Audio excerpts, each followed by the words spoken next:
the Lord of hosts, and distributed among all of the people the whole multitude of Israel, both men and women, a cake of bread, a portion of meat, and a cake of raisins to each one. Then all of the people departed, each to his house. And David returned to bless his household. But Michal, the daughter of Saul, came out to meet David and said, "How the king of Israel honored himself today, uncovering himself today before the eyes of the servants, female servants, as one of the vulgar fellows shamelessly uncovers himself." And David said to Michal, "It was before the Lord who chose me above your father and above all his house to appoint me as prince over Israel, the people of the Lord, and I will celebrate before the Lord. I will make myself yet more contemptible than this, and I will be abased in your eyes. But by the female servants of whom you have spoken, by them I shall be held in honor." And Michal, the daughter of Saul, had no child to the day of her death. Now when the king lived in his house, and the Lord had given him rest from all his surrounding enemies, the king said to Nathan the prophet, "See now, I dwell in a house of cedar, but the ark of God dwells in a tent." And Nathan said to the king, "Go do all that is in your heart, for the Lord is with you."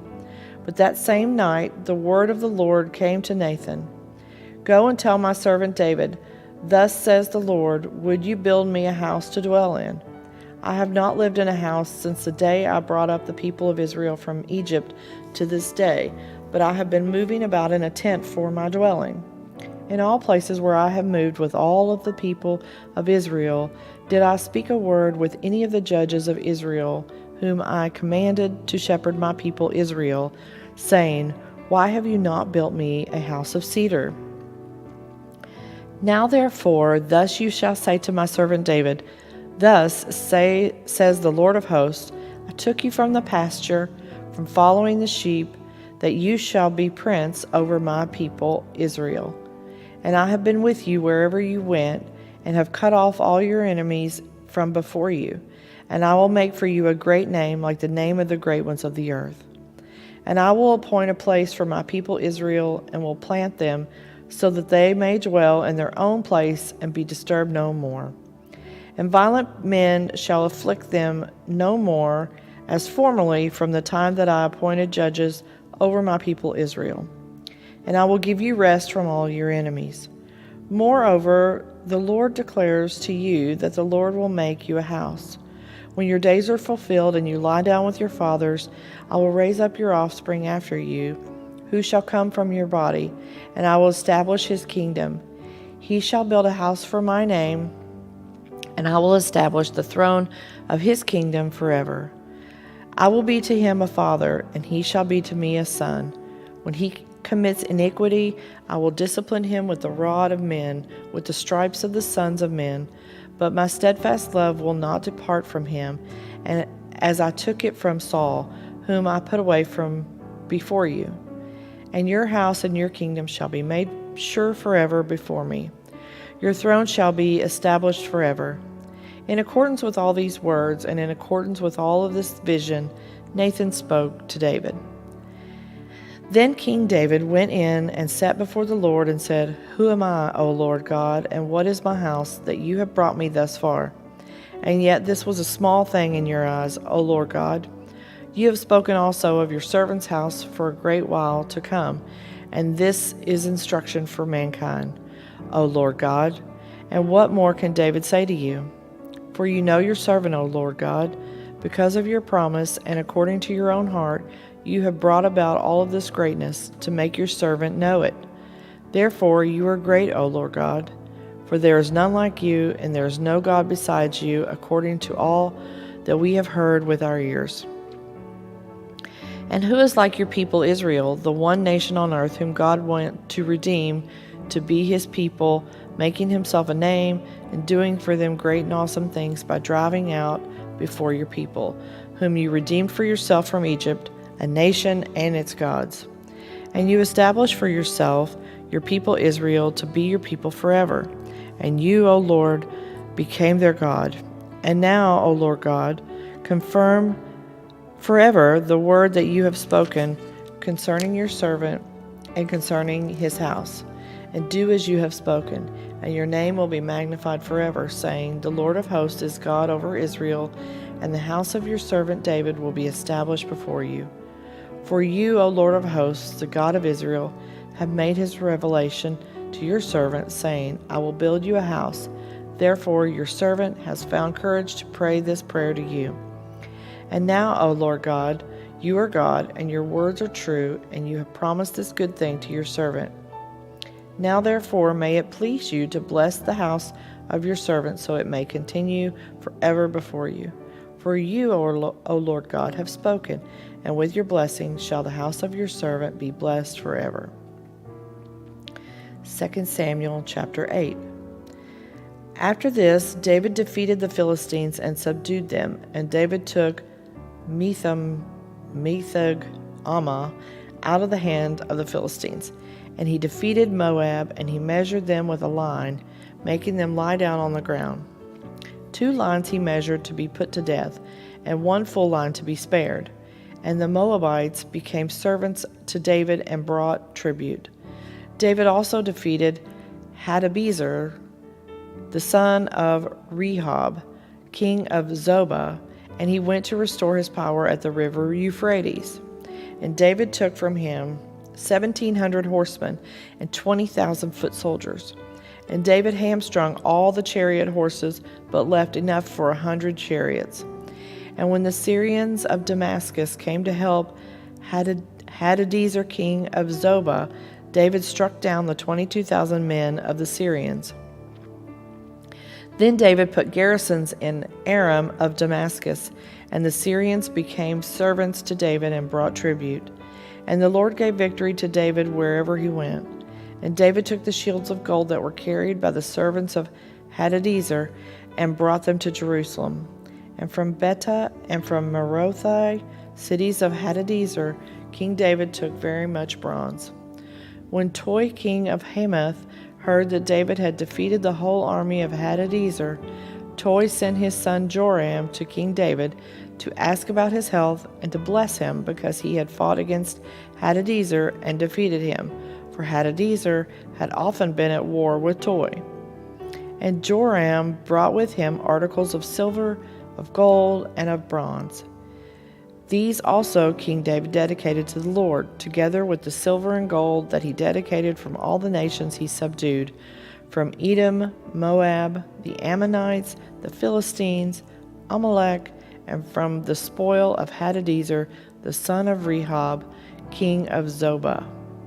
And David made a name for himself when he returned from striking down 18,000 Edomites in the Valley of Salt. Then he put garrisons in Edom. Throughout all Edom he put garrisons, and all of the Edomites became David's servants. And the Lord gave victory to David wherever he went.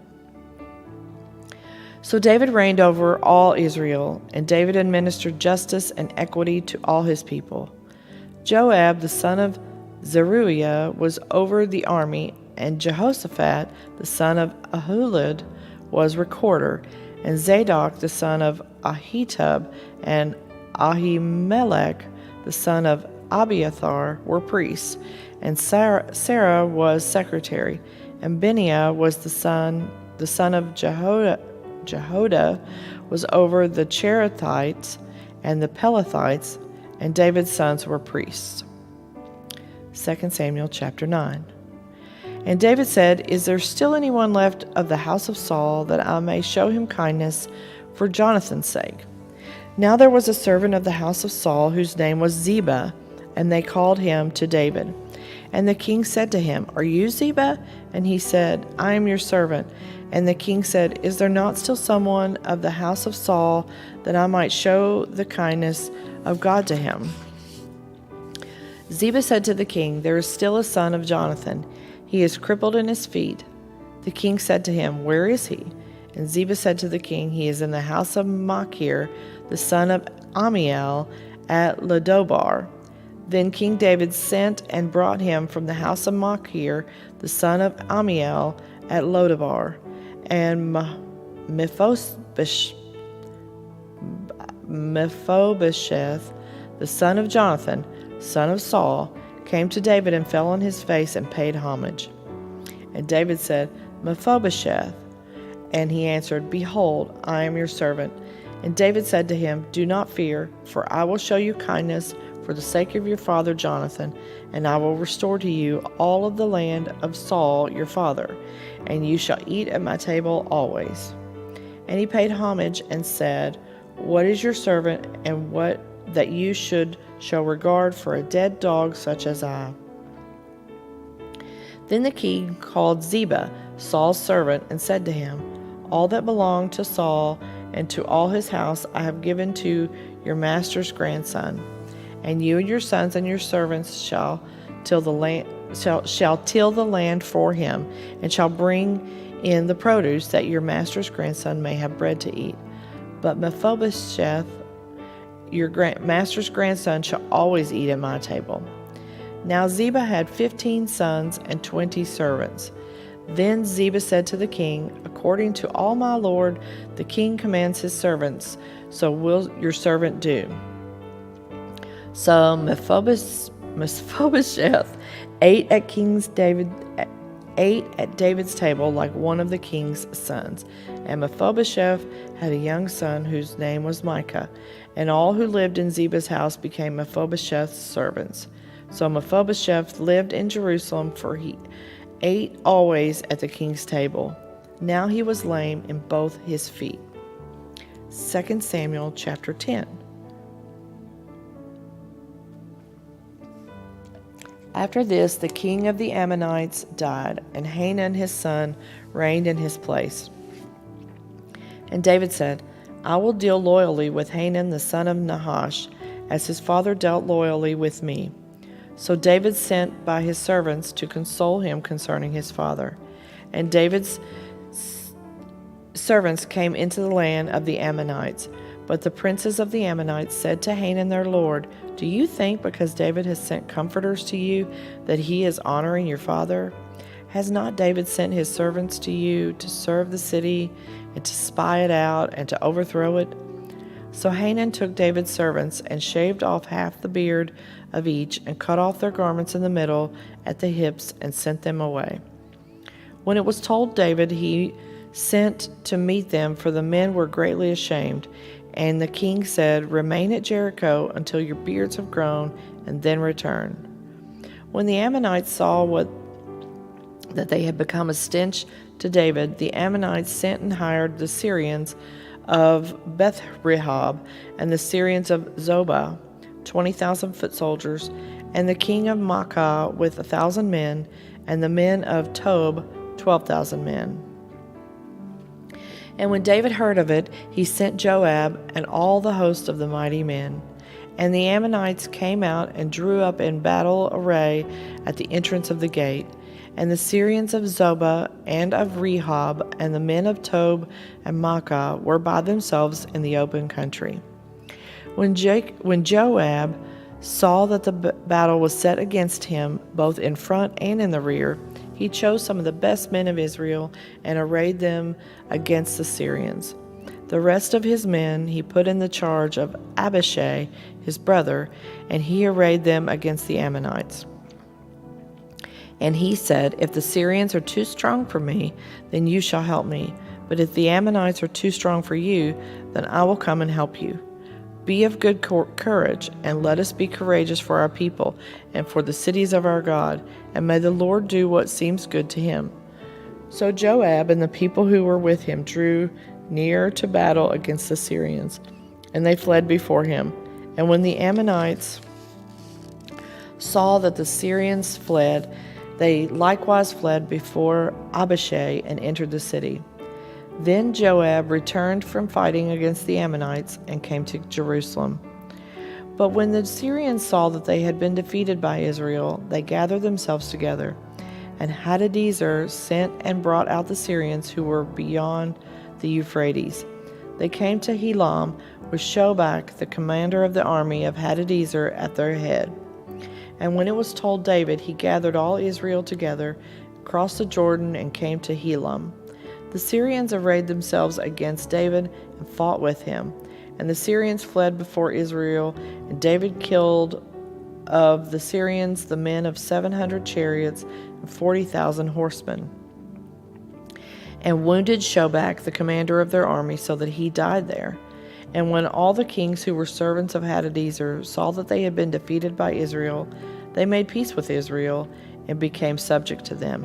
So the Syrians were afraid to save the Ammonites anymore.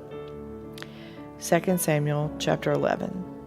In the spring of the year, the time when kings go out to battle, David sent Joab and his servants with him and all Israel, and they ravaged the Ammonites and besieged Rabbah, but David remained in Jerusalem. It happened late one afternoon, when David arose from his couch and was walking on the roof of the king's house, that he saw from the roof a woman bathing, and the woman was very beautiful. And David sent and inquired about the woman. And one said, Is not this Bathsheba, the daughter of Eliam, the wife of Uriah the Hittite? So David sent messengers and took her, and she came to him, and he lay with her.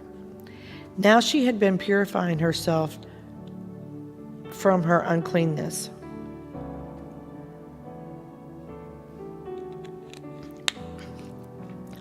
Then she returned to her house, and the woman conceived, and she sent and told David, I am pregnant. So David sent word to Joab, Send me Uriah the Hittite. And Joab sent Uriah to David. When Uriah came to him, David asked how Joab was doing, and how the people were doing, and how the war was going. When David said to Uriah, Go down to your house and wash your feet. And Uriah went out of the king's house, and there following him a present from the king. But Uriah slept at the door of the king's house with all the servants of his lord, and did not go down to his house. When they told David, Uriah did not go down to his house. David said to Uriah, Have you not come from a journey? Why did you not go down to your house? Uriah said to David, The ark and Israel and Judah dwell in booths, and my lord Joab and the servants of my lord are camping in the open field. Shall I then go to my house to eat and to drink and to lie with my wife? As you live and as your soul lives, I will not do this thing. Then David said to Uriah, Remain here today also, and tomorrow I will send you back. So Uriah remained in Jerusalem that day and the next. And David invited him, and he ate in his presence and drank, so that he made him drunk. And in the evening he went out to lie on his couch with the servants of his lord, but he did not go down to his house.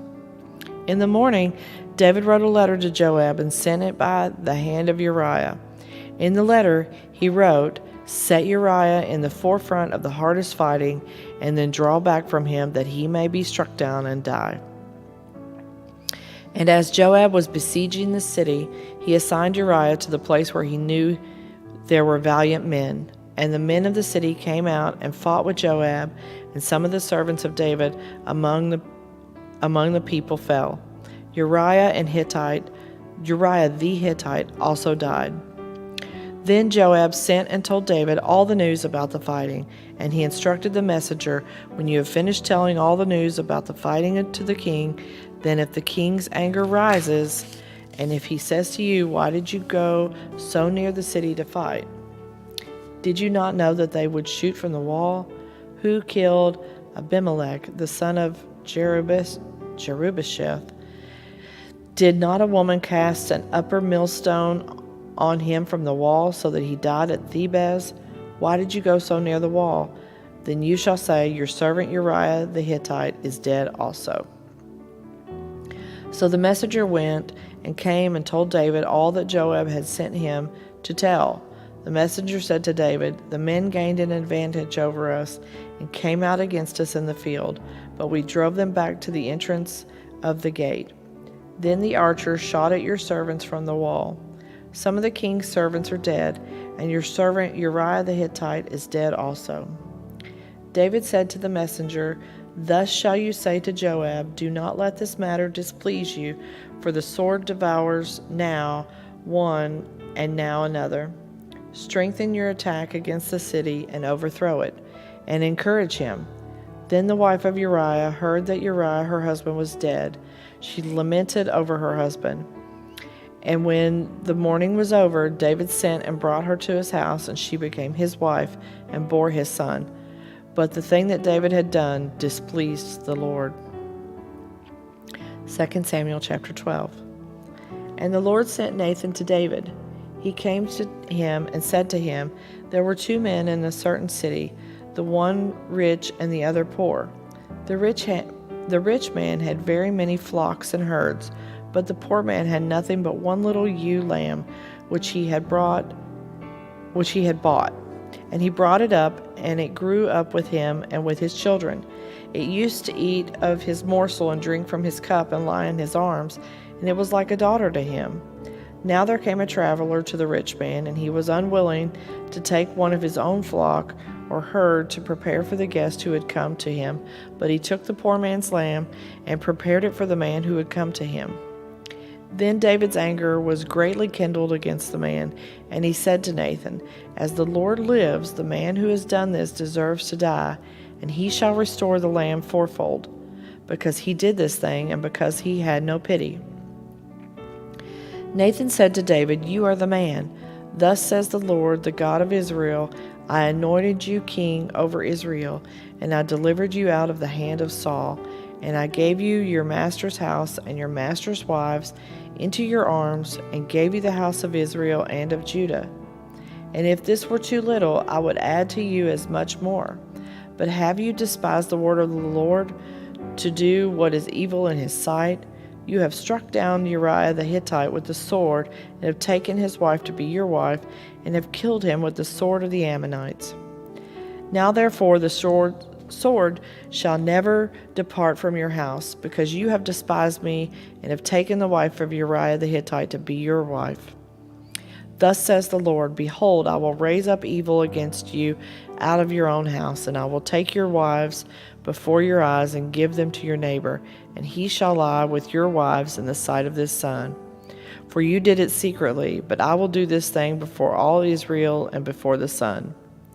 David said to Nathan, I have sinned against the Lord. And Nathan said to David, The Lord has also put away your sin. You shall not die. Nevertheless, because by this deed you have utterly scorned the Lord, the child who is born to you shall die. Then Nathan went to his house. And the Lord afflicted the child that Uriah's wife bore to David, and he became sick. David therefore sought God on behalf of the child. And David fasted and went in and laid all night on the ground. And the elders of his house stood beside him to raise him from the ground. But he would not, nor did he eat food with them. On the seventh day the child died.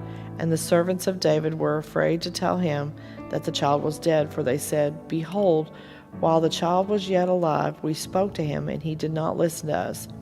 How then can we say to him, The child is dead? He may do himself some harm. But when David saw that his servants were whispering together, David understood that the child was dead. And David said to his servants, Is the child dead? They said, He is dead.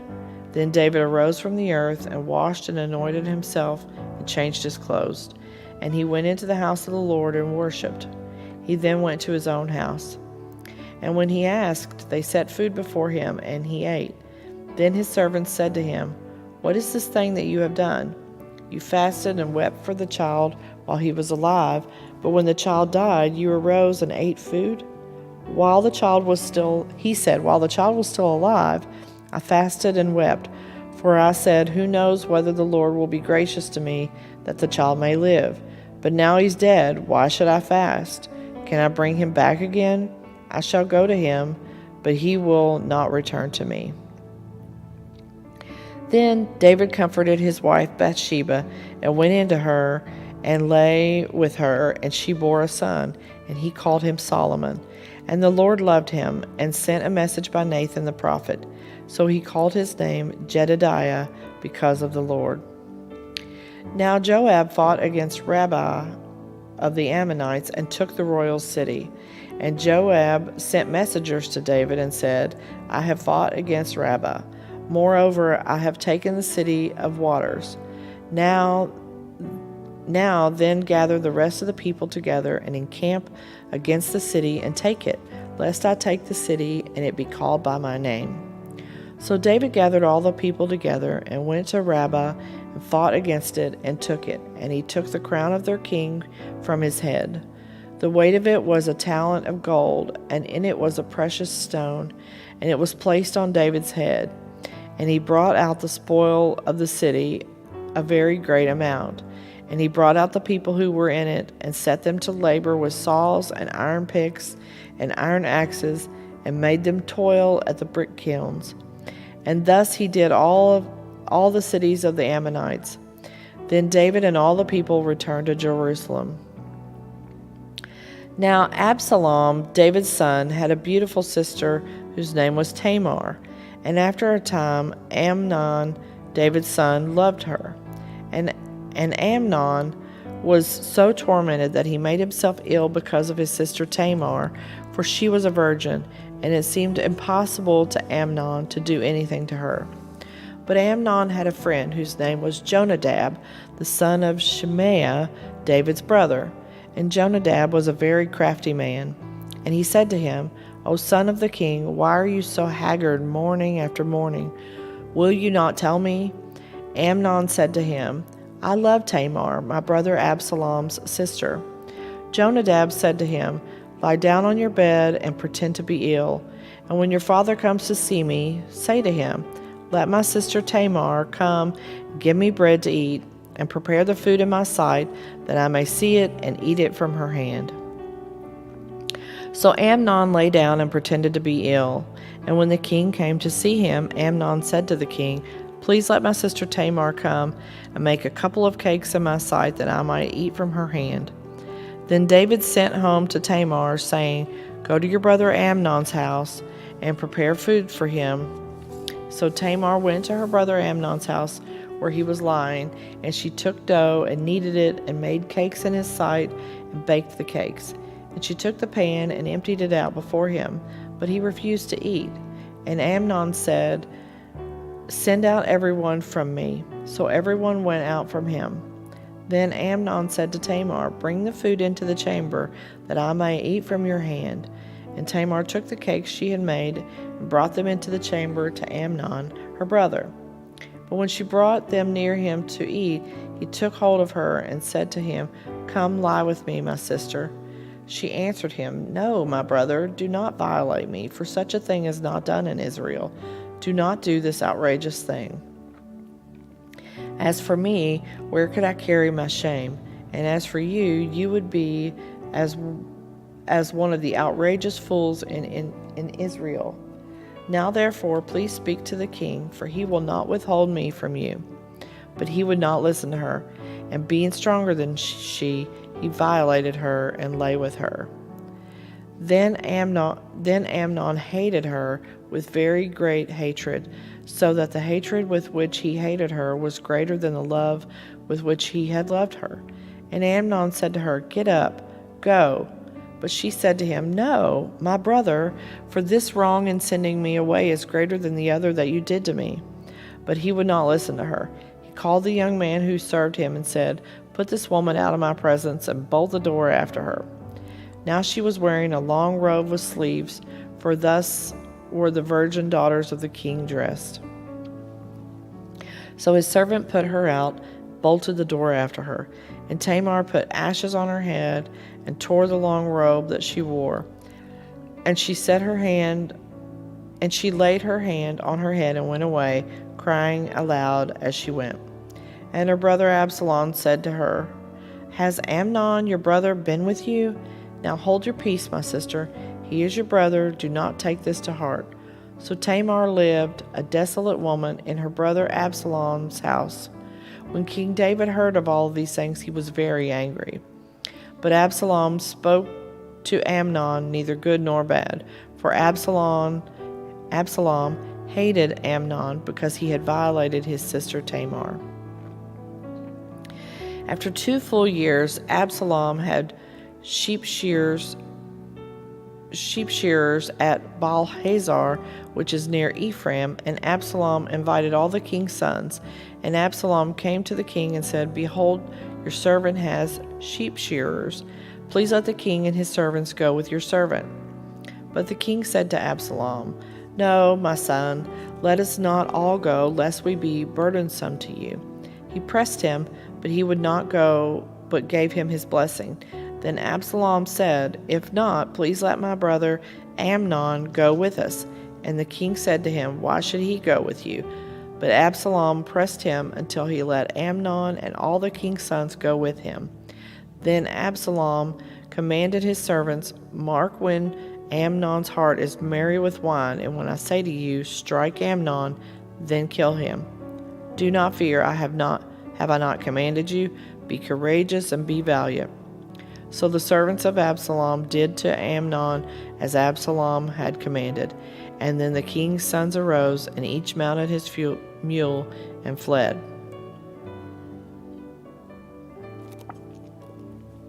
While they were on the way, news came to David. Absalom has struck down all of the king's sons, and not one of them is left. Then the king arose and tore his garments and lay on the earth, and all his servants who were standing by tore their garments. But Jonadab, the son of Shemaiah, David's brother, said, Let not my lord suppose that they have killed all of the young men, the king's sons, for Amnon alone is dead. For by the command of Absalom, this has been determined from the day he violated his sister Tamar. Now therefore, let not my lord the king so take it to heart as to suppose that all the king's sons are dead, for Amnon alone is dead. But Absalom fled, and the young man who kept the watch lifted up his eyes and looked, and behold, many people were coming from the road behind him by the side of the mountain. And Jonadab said to the king, Behold, the king's sons have come, as your servant said, so it has come about. And as soon as he had finished speaking, behold, the king's sons came and lifted up their voice and wept.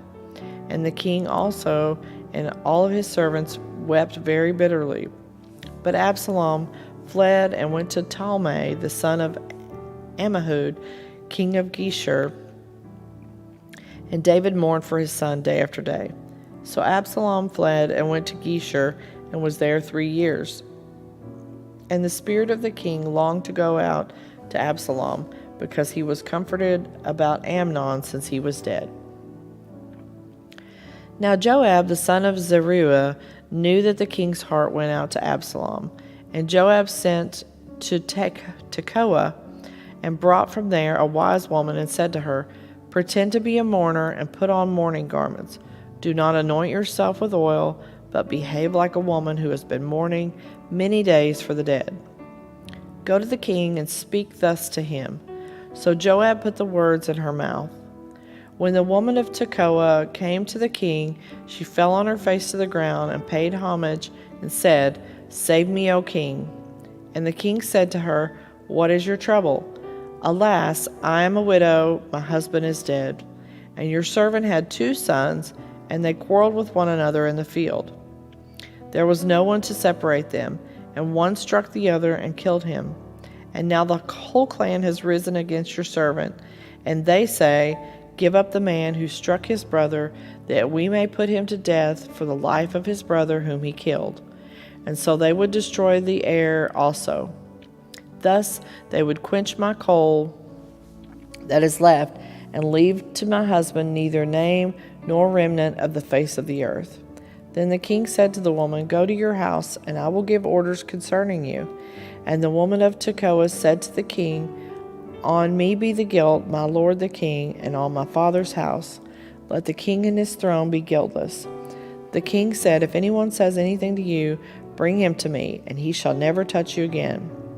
Then he said, Please let the king invoke the Lord your God, that the avenger of blood kill no more, and my son be not destroyed. He said, As the Lord lives, not one hair of your son shall fall to the ground. Then the woman said, Please let your servant speak a word to my lord the king. He said, Speak. And the woman said, Why then have you planned such a thing against the people of God? For in giving this decision, the king convicts himself, inasmuch as the king does not bring his banished one home again. We must all die. We are like water spilled on the ground, which cannot be gathered up again. But God will not take away life, and he devises means so that the banished one will not remain an outcast. Now I have come to say this to my lord the king, because the people made me afraid. And your servant thought, I will speak to the king. It may be that the king will perform the request of this servant. For the king will hear and deliver his servant from the hand of the man who would destroy me and my son together from the heritage of God. And your servant thought, the word of my lord the king will set me at rest.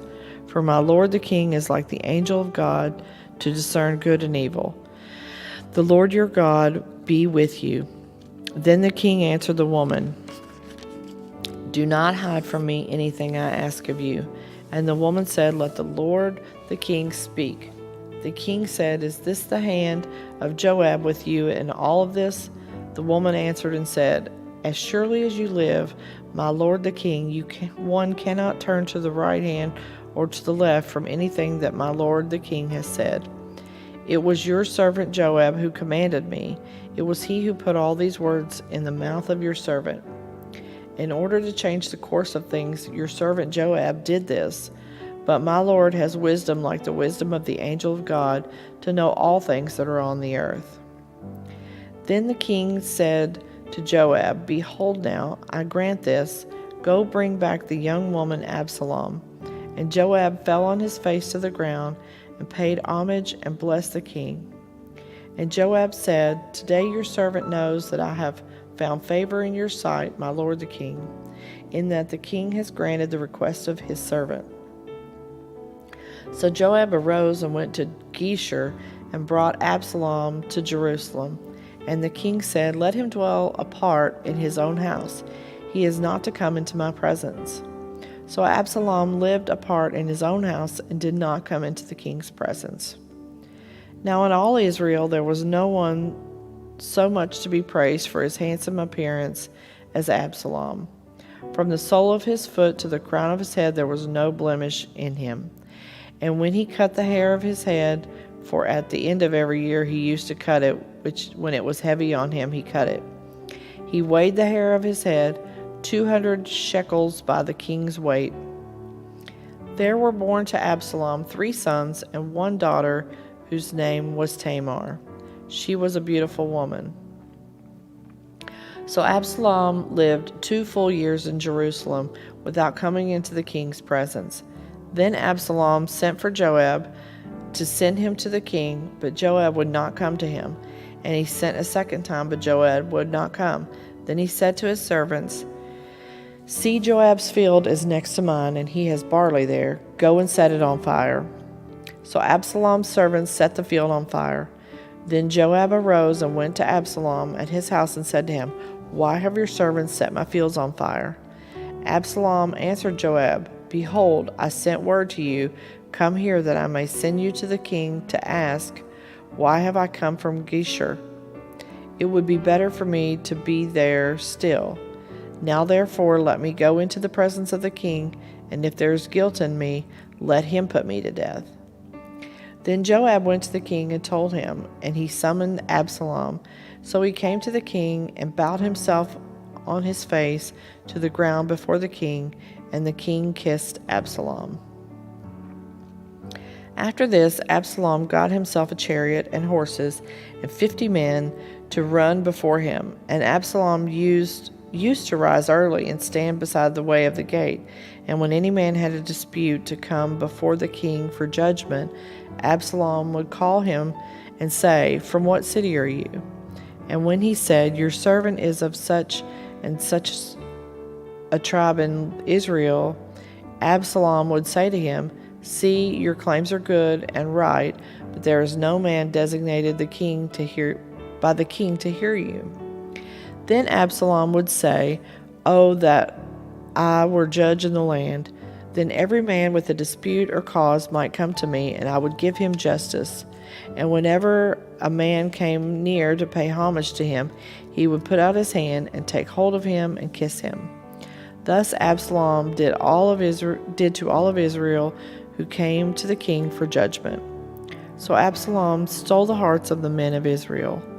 And at the end of 4 years, Absalom said to the king, "Please let me go and pay my vow, which I have vowed to the Lord in Hebron.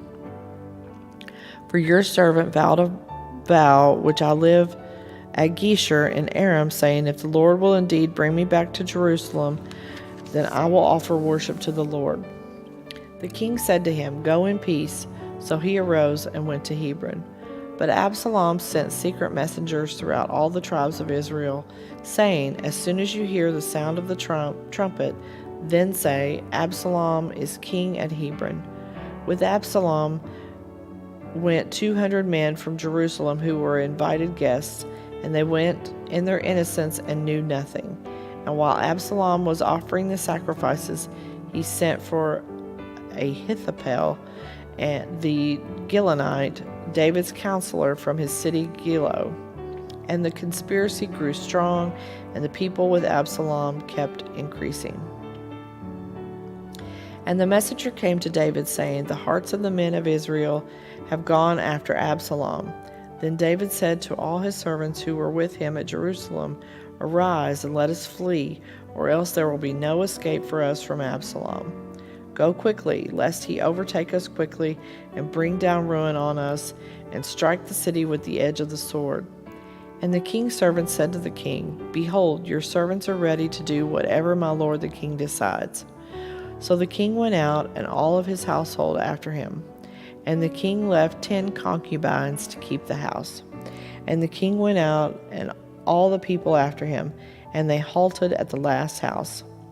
And all his servants passed by him, and all the Cherethites, and all of the Pelethites, and all of the 600 Gittites who had followed him from Gath passed on before the king. Then the king said to Ittai the Gittite, "Why did you also go with us? Go back and stay with the king, for you are a foreigner and also an exile from your home. You came only yesterday, and shall I today make you wander about with us? Since I go, I know not where. Go back and take your brother with you, and may the Lord show steadfast love and faithfulness to you." But as Ittai answered the king, "As the Lord lives, and as my lord the king lives, wherever my lord the king shall be, whether for death or for life, there also will your servant be." And David said to Ittai, "Go then, pass on." So Ittai the Gittite passed on with all his men and all the little ones who were with him. And all of the land wept aloud as all of the people passed by. And the king crossed the brook Kidron, and all the people passed on toward the wilderness. And Abiathar came up, and behold, Zadok came also with all the Levites, bearing the ark of the covenant of God. And they set down the ark of God until the people had all passed out of the city. Then the king said to Zadok, "Carry the ark of God back into the city. If I find favor in the eyes of the Lord, he will bring me back and let me see both it and his dwelling place. But if he says, I have no pleasure in you, behold, here I am, let him do to me what seems good to him." The king also said to Zadok the priest, "Are you not a seer? Go back to the city in peace with your 2 sons, Ahimaaz your son, and Jonathan the son of Abiathar. See, I will wait at the fords of the wilderness until words come from you to inform me." So Zadok and Abiathar carried the ark of God back to Jerusalem, and they remained there. But David went up the ascent to the Mount of Olives, weeping as he went, barefoot and with his head covered. And all the people who were with him covered their heads, and they went up, weeping as they went. And it was told David, "Ahithophel is among the conspirators with Absalom." And David said, O Lord, please turn the counsel of Ahithophel into foolishness. While David was coming to the summit where God was worshipped, behold, Hushai the Archite came to meet him with his coat torn and dirt on his head. David said to him, If you go on with me, you will be a burden to me. But if you return to the city and say to Absalom, I will be your servant, O king, as I have been your father's servant in time past. So now I will be your servant. Then you will defeat for me the counsel of Ahithophel. Are not Zadok and Abiathar the priests with you there? So whatever you hear from the king's house, tell it to Zadok and Abiathar the priests. Behold, their 2 sons are with them there. Excuse me. Ahimaaz, Zadok's son, and Jonathan, Abiathar's son, and by them you shall send to me everything you hear. So Hushai, David's friend, came into the city just as Absalom was entering Jerusalem.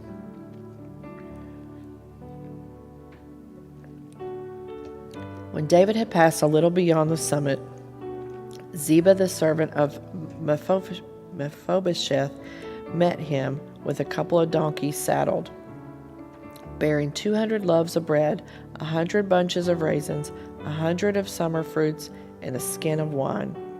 And the king said to Ziba, Why have you brought these? Ziba answered, The donkeys are for my king's household to ride on, the bread and summer fruit for the young men to eat, and the wine for those who faint in the wilderness to drink. And the king said, And where is your master's son? Ziba said to the king, Behold, he remains in Jerusalem, for he said, Today the house of Israel will give me back the kingdom of my father. Then the king said to Ziba, Behold, all that belonged to Mephibosheth is now yours. And Ziba said, I pay homage. Let me ever find favor in your sight, my lord the king.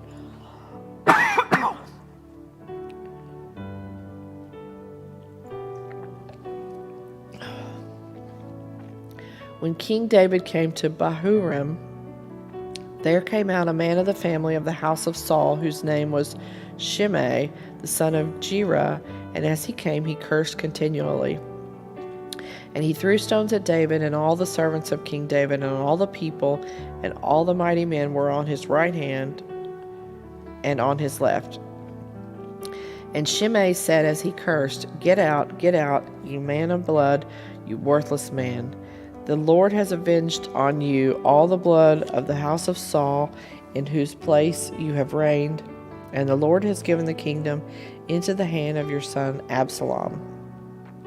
See, your evil is on you, for you are a man of blood. Then Abishai, the son of Zeruiah, said to the king, Why should this dead dog curse my lord the king? Let me go over and take off his head. But the king said, What have I to do with you, you sons of Zeruiah? If he is cursing because the Lord has said to him, Curse David, who then shall say, Why have you done so? And David said to Abishai and to all his servants, Behold, my own son seeks my life. How much more now may this Benjaminite leave him alone and let him curse, for the Lord has told him to.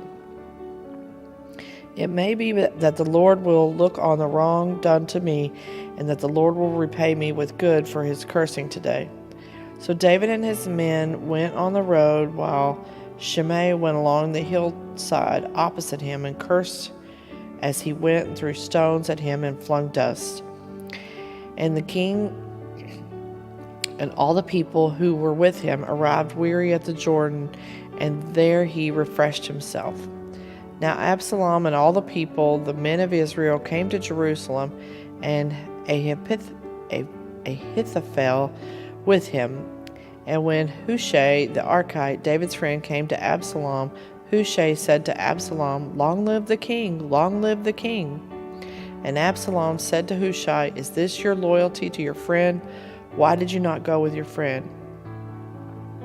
And Hushai said to Absalom, No, for whom the Lord and this people and all the men of Israel have chosen, his I will be, and with him I will remain.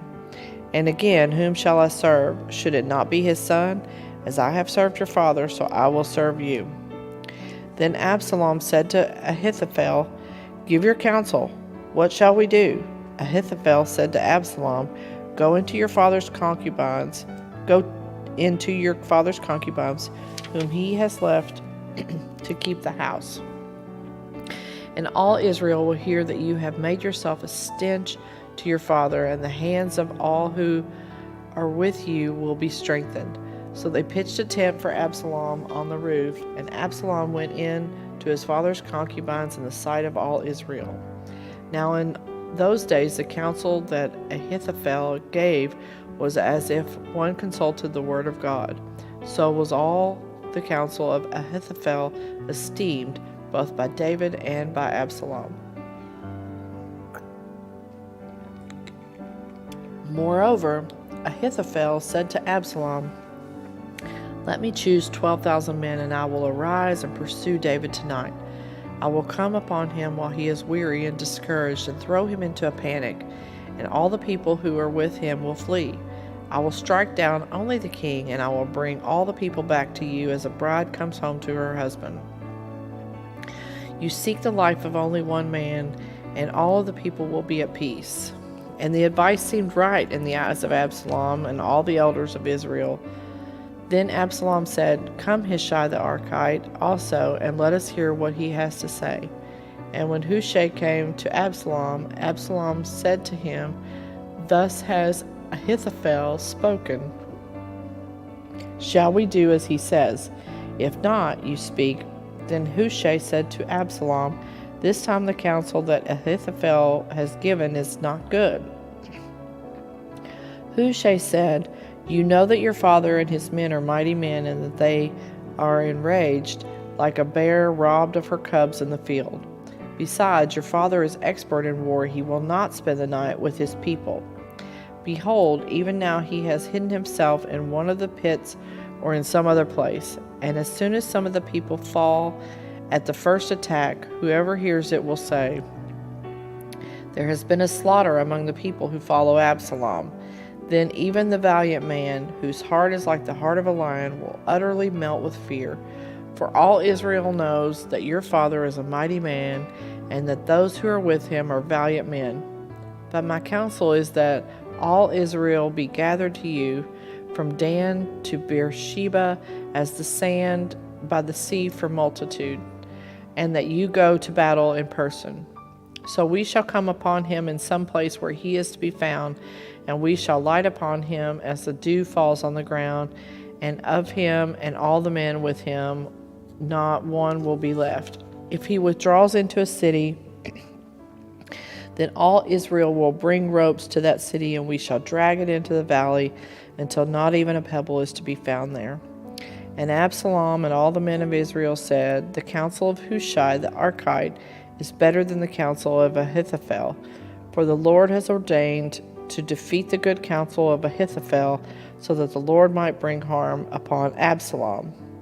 Then Hushai said to Zadok and Abiathar the priests, Thus and so did Ahithophel counsel Absalom and the elders of Israel, and thus and so have I counseled.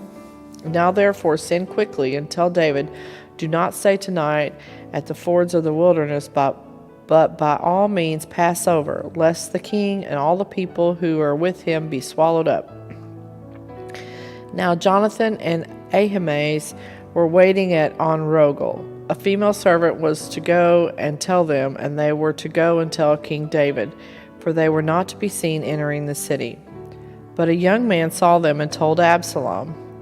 So both of them went away quickly and came to the house of a man at Bahurim, who had a well in his courtyard, and they went down into it. And the woman took and spread a covering over the well's mouth and scattered grain on it, and nothing was known of it. When Absalom's servants came to the woman at the house and said, Where are Ahimaaz and Jonathan? And the woman said to them, They have gone over the brook of water. And when they had sought and could not find them, they returned to Jerusalem. After they had gone, the men came up out of the well and went and told King David. They said to David, "Arise and go quickly over the water, for thus and so has Ahithophel counseled against you." Then David arose and all the people who were with him, and they crossed the Jordan. By daybreak not one was left who had not crossed the Jordan. When Ahithophel saw that his counsel was not followed, he saddled his donkey and went off home to his own city. He set his house in order and hanged himself, and he died and was buried in the tomb of his father. When David came to Mahanaim, and Absalom crossed the Jordan with all the men of Israel. Now Absalom had set Amasa over the army instead of Joab. Amasa was the son of a man named Ithra the Ishmaelite, who had married Abigail, the daughter of Nahash.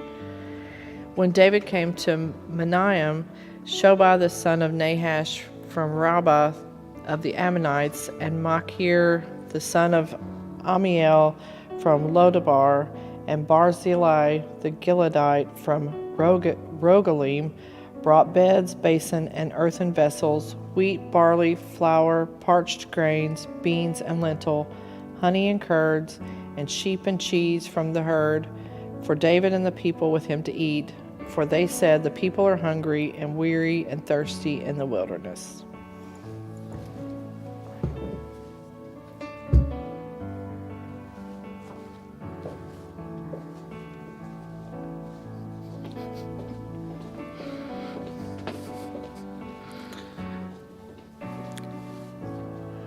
Absalom killed.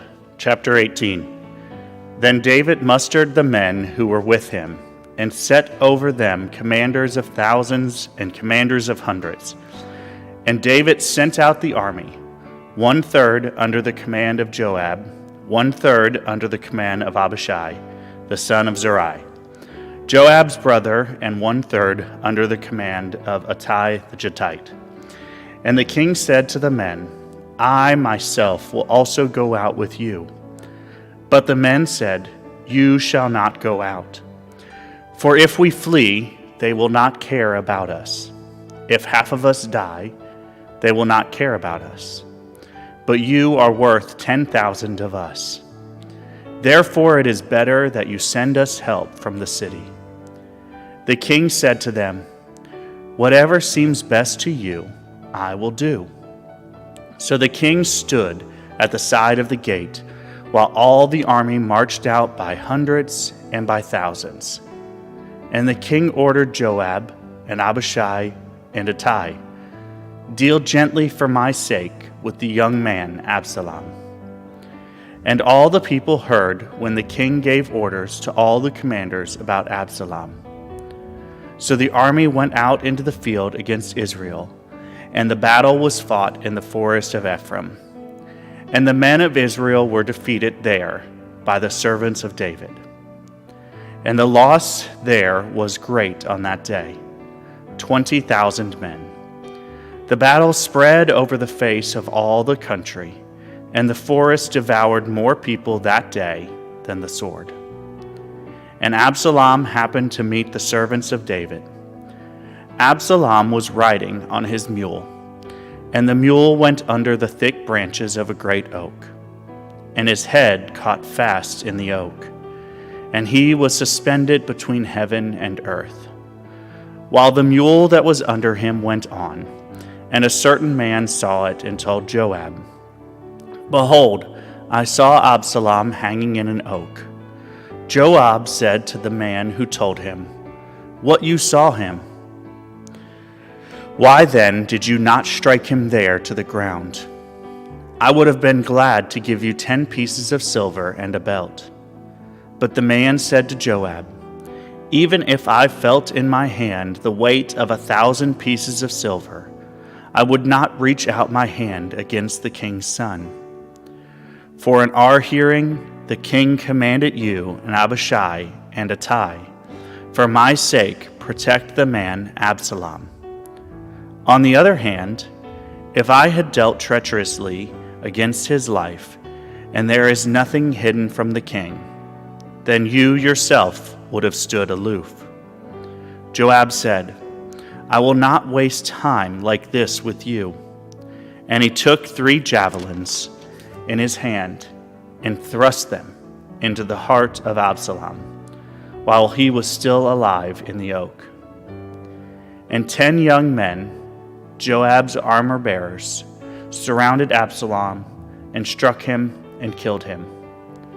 Then Joab blew the trumpet, and the troops came back from pursuing Israel, for Joab restrained them.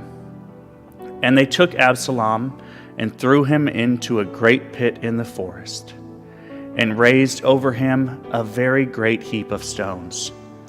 And all Israel fled, every one to his own home.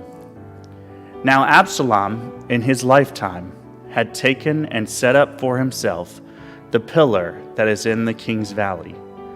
For he said, "I have no son to keep my name in remembrance." He called the pillar after his own name, and it is called Absalom's monument to this day.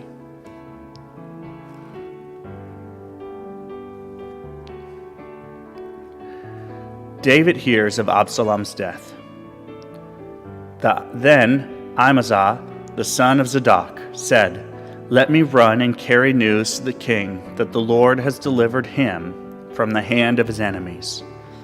And Joab said to him, "You are not to carry news today. You may carry news another day. But today you shall carry no news, because the king's son is dead." Then Joab said to the Cushite, "Go, tell the king what you have seen." The Cushite bowed before Joab and ran. Then Ahimaaz, the son of Zadok, said again to Joab, "Come what may, let me also run after the Cushite." And Joab said, "Why will you run, my son, seeing that you will have no reward for the news?" "Come what may," he said, "I will run." So he said to him, "Run." Then Ahimaaz ran by the way of the plain and outran the Cushite. Now David was sitting between the 2 gates, and the watchman went up to the roof of the gate by the wall. And when he lifted up his eyes and looked, he saw a man running alone. The watchman called out and told the king. And the king said, "If he is alone, there is news in his mouth." And he drew nearer and nearer. The watchman saw another man running. And the watchman called to the gate and said, "See, another man running alone." The king said, "He also brings news." The watchman said, "I think the running of the first is like the running of Amaziah, the son of Zadok." And the king said, "He is a good man and comes with good news." Then Amaziah cried out to the king, "All is well."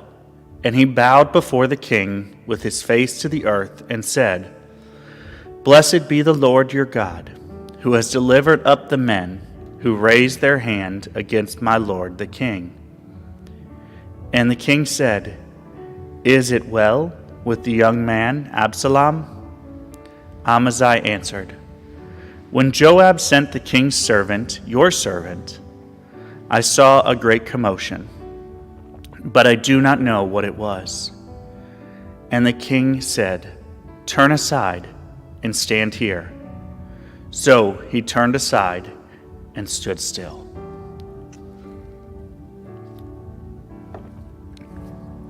David's grief. And behold, the Cushite came, and the Cushite said, "Good news for my lord the king. For the Lord has delivered you this day from the hand of all who rose up against you." The king said to the Cushite, "Is it well with the young man Absalom?" And the Cushite answered, May the enemies of my lord the king, and all who rise up against you for evil, be like that young man." And the king was deeply moved, and went up to the chamber over the gate and wept. And as he went, he said, "O my son Absalom, my son Absalom, would I had died instead of you, O Absalom, my son, my son." Joab rebukes David. Chapter 19. It was told Joab, "Behold, the king is weeping and mourning for Absalom." So the victory that day was turned into mourning for all the people. For the people heard that day, "The king is grieving for his son." And the people stole into the city that day, as people steal in who are ashamed when they flee in battle. The king covered his face, and the king cried with a loud voice, "O my son Absalom, O Absalom, my son, my son." Then Joab came into the house to the king and said, "You have today covered with shame the faces of all your servants, who have this day saved your life, and the lives of your sons and your daughters, and the lives of your wives and your concubines, because you love those who hate you and hate those who love you. For you have made it clear today that commanders and servants are nothing to you. For today I know that if Absalom were alive and all of us were dead today, then you would be pleased. Now therefore arise, go out and speak kindly to your servants. For I swear by the Lord, if you do not go, not a man will stay with you this night. And this will be worse for you than all the evil that has come upon you from your youth until now." The king arose and took his seat in the gate, and the people were all told, "Behold, the king is sitting in the gate." And all the people came before the king. David returns to Jerusalem. Now Israel had fled every man to his own home. And all the people were arguing throughout all the tribes of Israel, saying, "The king delivered us from the hand of our enemies and saved us from the hand of the Philistines. And now he has fled out of the land from Absalom. But Absalom, whom we anointed over us, is dead in battle. Now, therefore, why do you say nothing about bringing the king back?" And King David sent this message to Zadok and Abiathar, the priests. "Say to the elders of Judah, why should you be the last to bring the king back to his house? When the word of Israel has come to the king, you are my brothers, you are my bone and my flesh. Why then should you be the last to bring back the king? And say to Amasai, are you not my bone and my flesh? God, do so to me, and more also, if you are not commander of my army from now on in place of Joab." And he swayed the heart of all the men of Judah as one man, so that they sent word to the king, "Return, both you and all of your servants." So the king came back to the Jordan, and Judah came to Gilgal to meet the king, and to bring the king over the Jordan. David pardons his enemies. And Shimei, the son of Jerai, the Benjaminite, from Bahurim, hurried to come down with the men of Judah to meet King David. And with him were 1,000 men from Benjamin. And Ziba, the servant of the house of Saul, with his 15 sons and his 20 servants, rushed down to the Jordan before the king. And they crossed the ford to bring over the king's household and to do his pleasure. And Shimei, the son of Jerah, fell down before the king as he was about to cross the Jordan, and said to the king, "Let not my lord hold me guilty, or remember how your servant did wrong, on the day my lord the king left Jerusalem. Do not let the king take it to heart, for your servant knows that I have sinned. Therefore, behold, I have come this day, the first of all the house of Joseph, to come down to meet my lord the king." Abishai, the son of Zeruiah, answered, "Shall not Shimei be put to death for this, because he cursed the Lord's anointed?" But David said, "What have I to do with you, your sons of Zeruiah, that you should this day be as an adversary to me? Shall anyone be put to death in Israel this day? For do I not know that I am this day king over Israel?" And the king said to Shimei, "You shall not die." And the king gave him his oath. And Mephibosheth, the son of Saul, came down to meet the king. He had neither taken care of his feet, nor trimmed his beard, nor washed his clothes, from the day the king departed until the day he came back in safety. And when he came to Jerusalem to meet the king said to him, "Why did you not go with me, Mephibosheth?" He answered, "My lord, O king, my servant deceived me. For your servant said to him, 'I will saddle a donkey for myself, that I may ride on it and go with the king. For your servant is lame. He has slandered your servant to my lord the king. But my lord the king is like the angel of God. Do therefore what seems good to you. For all my father's house were but men doomed to death before my lord the king. But you set your servant among those who eat at your table. What further right have I, then, to cry to the king?' And the king said to him, 'Why speak any more of your affairs?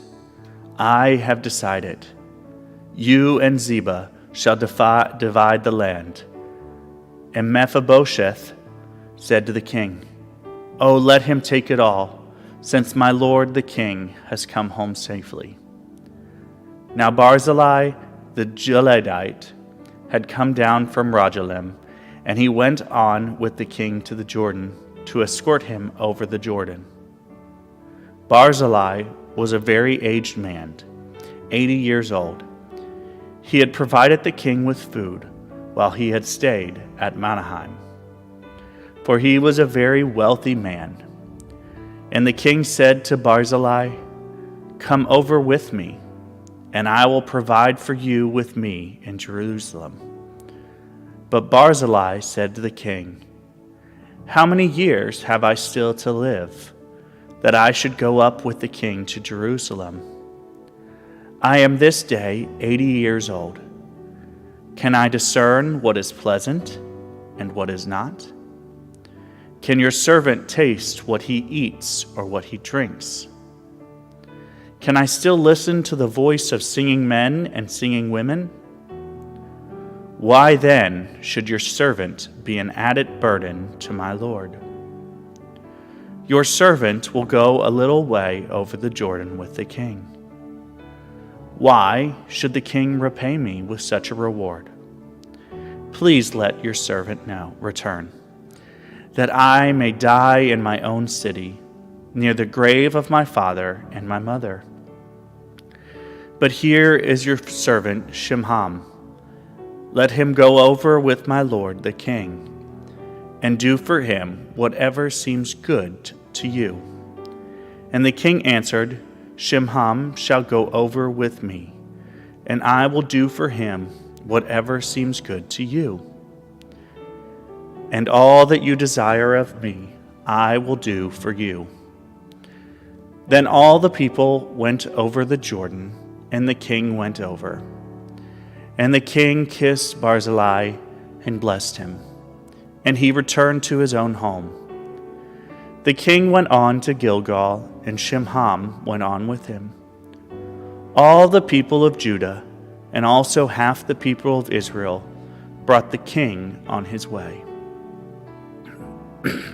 Then all the men of Israel came to the king and said to the king, "Why have our brothers, the men of Judah, stolen you away, and brought the king and his household over the Jordan, and all David's men with him?" All the men of Judah answered the men of Israel, "Because the king is our close relative. Why then are you angry over this matter? Have we eaten at all at the king's expense? Or has he given us any gift?" And the men of Israel answered the men of Judah, "We have 10 shares in the king, and in David also we have more than you. Why then did you despise us? Were we not the first to speak of bringing back our king?" But the words of the men of Judah were fiercer than the words of the men of Israel. The rebellion of Sheba. Chapter 20. Now there happened to be a worthless man whose name was Sheba, the son of Bichri, a Benjaminite, and he blew the trumpet and said, "We have no portion in David, and we have no inheritance in the son of Jesse. Every man to his tents, O Israel." So all the men of Israel withdrew from David and followed Sheba the Bichri. But the men of Judah followed their king steadfastly from the Jordan to Jerusalem. And David came to his house at Jerusalem, and the king took the 10 concubines whom he had left to care for the house, and put them in a house under guard, and provided for them, but did not go into them. So they were shut up until the day of their death, living as if in widowhood. Then the king said to Amasa, "Call the men of Judah together to me within 3 days, and be here yourself." So Amasa went to summon Judah, but he delayed beyond the set time that had been appointed him. And David said to Abishai, "Now Sheba, the son of Bichri, will do us more harm than Absalom. Take your Lord's servants and pursue him, lest he get himself to fortified cities and escape from us." And there went out after him Joab's men, and the Cherethites and the Pelethites, and all the mighty men. They went out from Jerusalem to pursue Sheba, the son of Bichri. When they were at the great stone that is in Gibeon, Amasa came to meet them. Now Joab was wearing a soldier's garment, and over it was a belt with a sword in its sheath fastened on his thigh. And as he went forward, it fell out. And Joab said to Amasai, "Is it well with you, my brother?" And Joab took Amasa by the beard with his right hand to kiss him. But Amasa did not observe the sword that was in Joab's hand. So Joab struck him with it in the stomach and spilled his entrails to the ground without striking a second blow, and he died. Then Joab and Abishai, his brother, pursued Sheba, the son of Bichri, and one of Joab's young men took his stand by Amasa and said, "Whoever favors Joab, and whoever is for David, let him follow Joab." And Amasa lay wallowing in his blood in the highway, and anyone who came by, seeing him, stopped. And when the man saw that all the people stopped, he carried Amasa out of the highway into the field and threw a garment over him. When he was taken out of the highway, all the people went on after Joab to pursue Sheba, the son of Bichri. And Sheba passed through all the tribes of Israel to Abel of Bethmaachah, and all the Bichrites assembled and followed him in. And all the men who were with Joab came and besieged him in Abel of Bethmaachah. They cast up a mound against the city, and it stood against the rampart. And they were battering the wall to throw it down. Then a wise woman called from the city, "Listen, listen, tell Joab, 'Come here, that I may speak to you.' And he came near her. And the woman said, 'Are you Joab?' He answered, 'I am.' Then she said to him, 'Listen to the words of your servant.' And he answered, 'I am listening.' Then she said, 'They used to say in former times, let them but ask counsel at Abel.' So they settled a matter. I am one of those who are peaceable and faithful in Israel.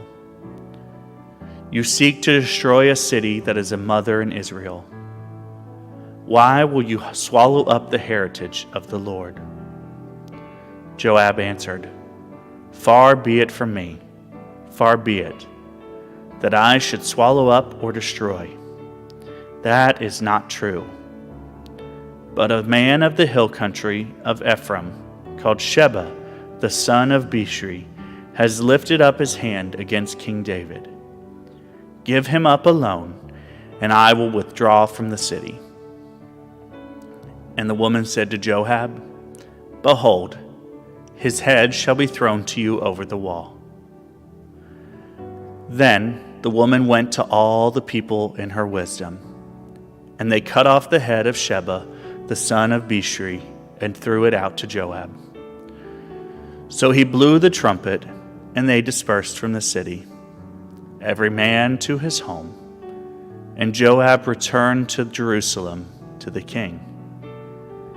Now Joab was in command of all the army of Israel, and Benai the son of Jehoiada was in command of the Sherethites and the Pelethites, and Adoram was in charge of the forced labor. And Jehoshaphat the son of Ahilud was the recorder, and Sheva was secretary.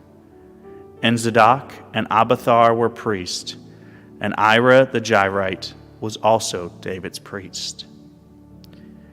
David avenges the Gibeonites. Chapter 21. Now there was a famine in the days of David for 3 years, year after year. And David sought the face of the Lord. And the Lord said, "There is blood guilt on Saul and on his house, because he put the Gibeonites to death." So the king called the Gibeonites and spoke to them. Now the Gibeonites were not of the people of Israel, but of the remnant of the Amorites. Although the people of Israel had sworn to spare them, Saul had sought to strike them down in his zeal for the people of Israel and Judah. And David said to the Gibeonites, "What shall I do for you? And how shall I make atonement, that you may bless the heritage of the Lord?" The Gibeonites said to him, "It is not a matter of silver or gold between us, and Saul or his house. Neither is it for us to put any man to death in Israel." And he said, "What do you say that I shall do for you?" They said to the king, "The man who consumed us and planned to destroy us, so that we should have no place in all the territory of Israel. Let 7 of his sons be given to us, so that we may hang them before the Lord at Gabaa of Saul, the chosen of the Lord." And the king said, "I will give them." But the king spared Mephibosheth, the son of Saul's son Jonathan, because of the oath of the Lord that was between them, between David and Jonathan, the son of Saul. The king took the 2 sons of Rizpah, the daughter of Ai, whom she bore to Saul, Armoni and Mephibosheth, and the 5 sons of Merab, the daughter of Saul, whom she bore to Adriel, the son of Barzillai, the Metholite. And he gave them into the hands of the Gibeonites, and they hanged them on the mountain before the Lord. And the 7 of them perished together. They were put to death in the first days of harvest, at the beginning of barley harvest. Then Rizpah, the daughter of Ai, took sackcloth and spread it out for herself on the rock. From the beginning of harvest until rain fell upon them from the heavens, and she did not allow the birds of the air to come upon them by day, or the beasts of the field by night. When David was told what Rizpah, the daughter of Ai, the concubine of Saul, had done, David went and took the bones of Saul and the bones of his son Jonathan from the men of Jabesh Gilead, who had stolen them from the public square of Bethshan, where the Philistines had hanged them, on the day the Philistines killed Saul on Gilboa. And he brought up from there the bones of Saul and the bones of his son Jonathan. And they gathered the bones of those who were hanged. And they buried the bones of Saul and his son Jonathan in the land of Benjamin and Zelah, in the tomb of Kish his father. And they did all that the king commanded. And after that, God responded to the plea for the land.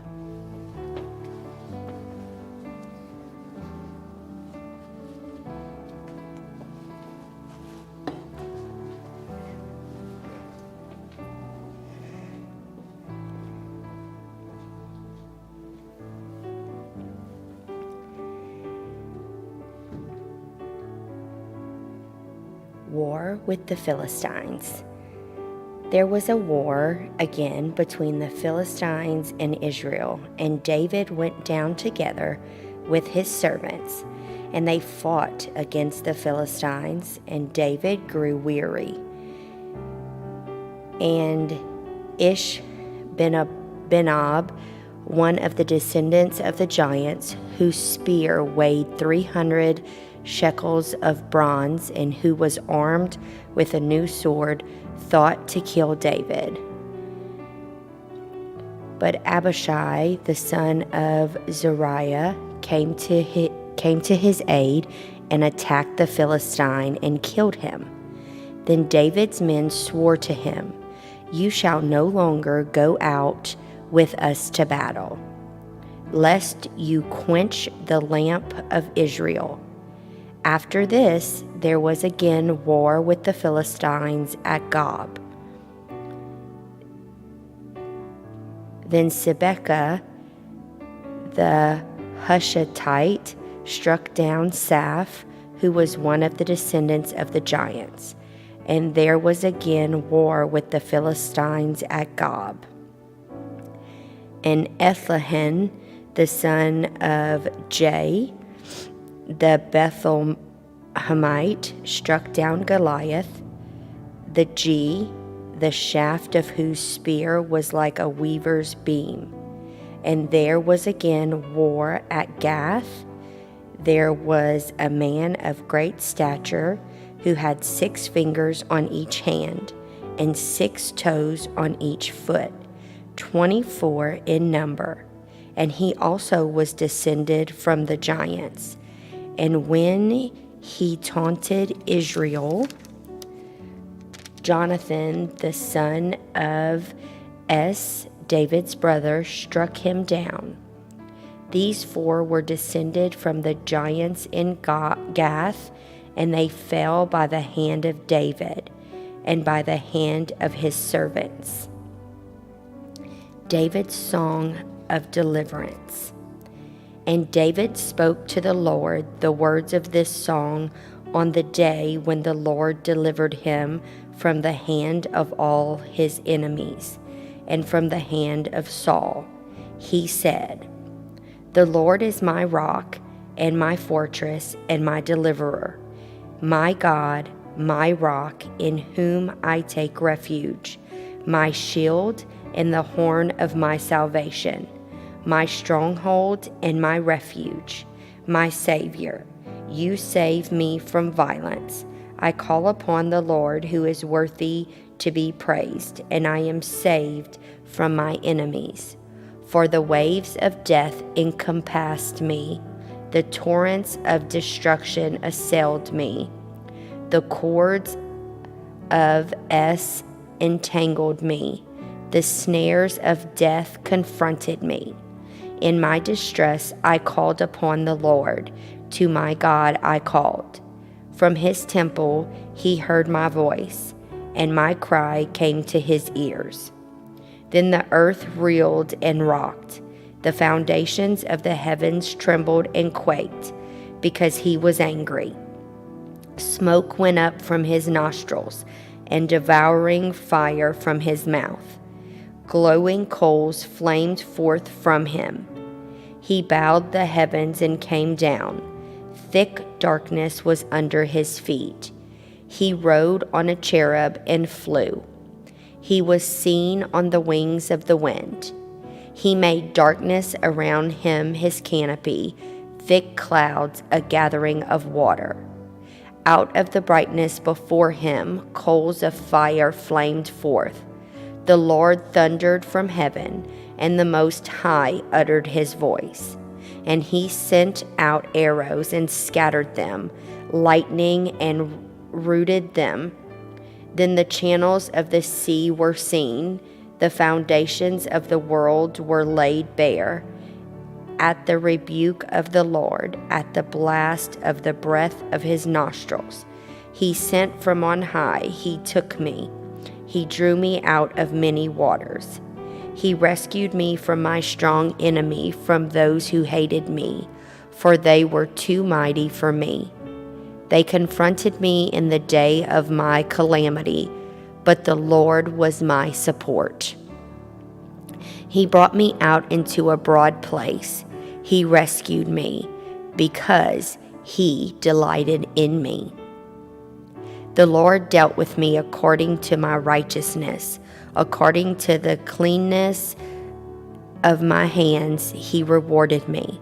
For I have kept the ways of the Lord and have not wickedly departed from my God. For all his rules were before me, and from his statutes I did not turn aside. I was blameless before him, and I kept myself from guilt. And the Lord has rewarded me according to my righteousness, according to my cleanness in his sight. With the merciful you show yourself merciful. With the blameless man you show yourself blameless. With the purified you deal purely, and with the crooked you make yourself seem tortuous. You save a humble people, but your eyes are on the haughty to bring them down.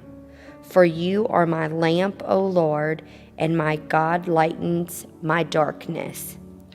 For by you I can run against a troop, and by my God I can leap over a wall.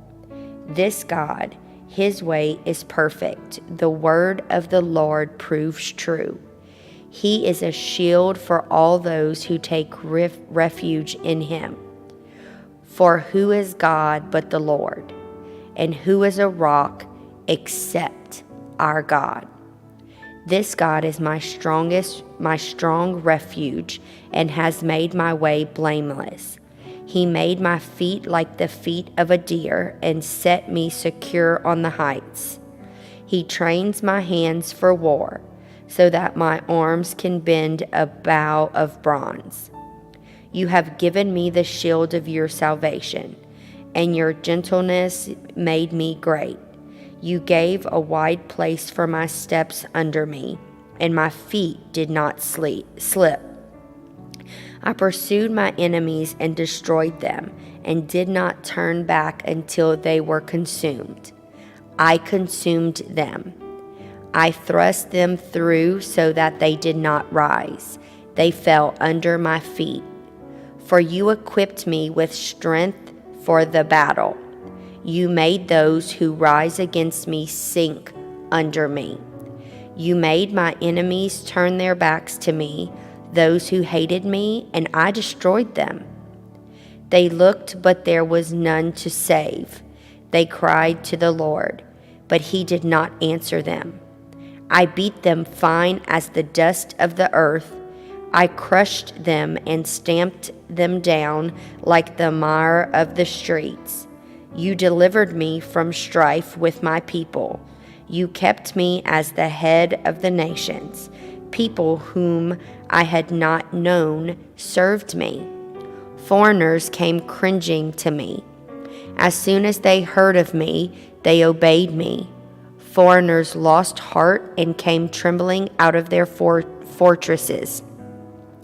The Lord lives, and blessed be my rock, and exalted be my God, the rock of my salvation, the God who gave me vengeance and brought down peoples under me, who brought me out from my enemies. You exalted me above those who rose against me. You delivered me from men of violence. For this I will praise you, O Lord, among the nations, and sing praises to your name. Great salvation he brings to his king, and shows steadfast love to his anointed, to David and his offspring forever. The last words of David, chapter 23, verse 1. Now these are the last words of David, the oracle of David, the son of Jesse, the oracle of the man who was raised on high, the anointed of the God of Jacob, the sweetest psalmist of Israel. The Spirit of the Lord speaks by me. His word is on my tongue. The God of Israel has spoken.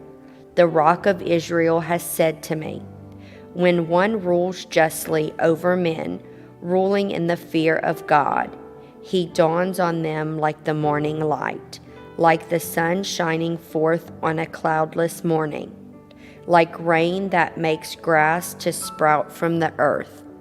For does not my house stand so with God?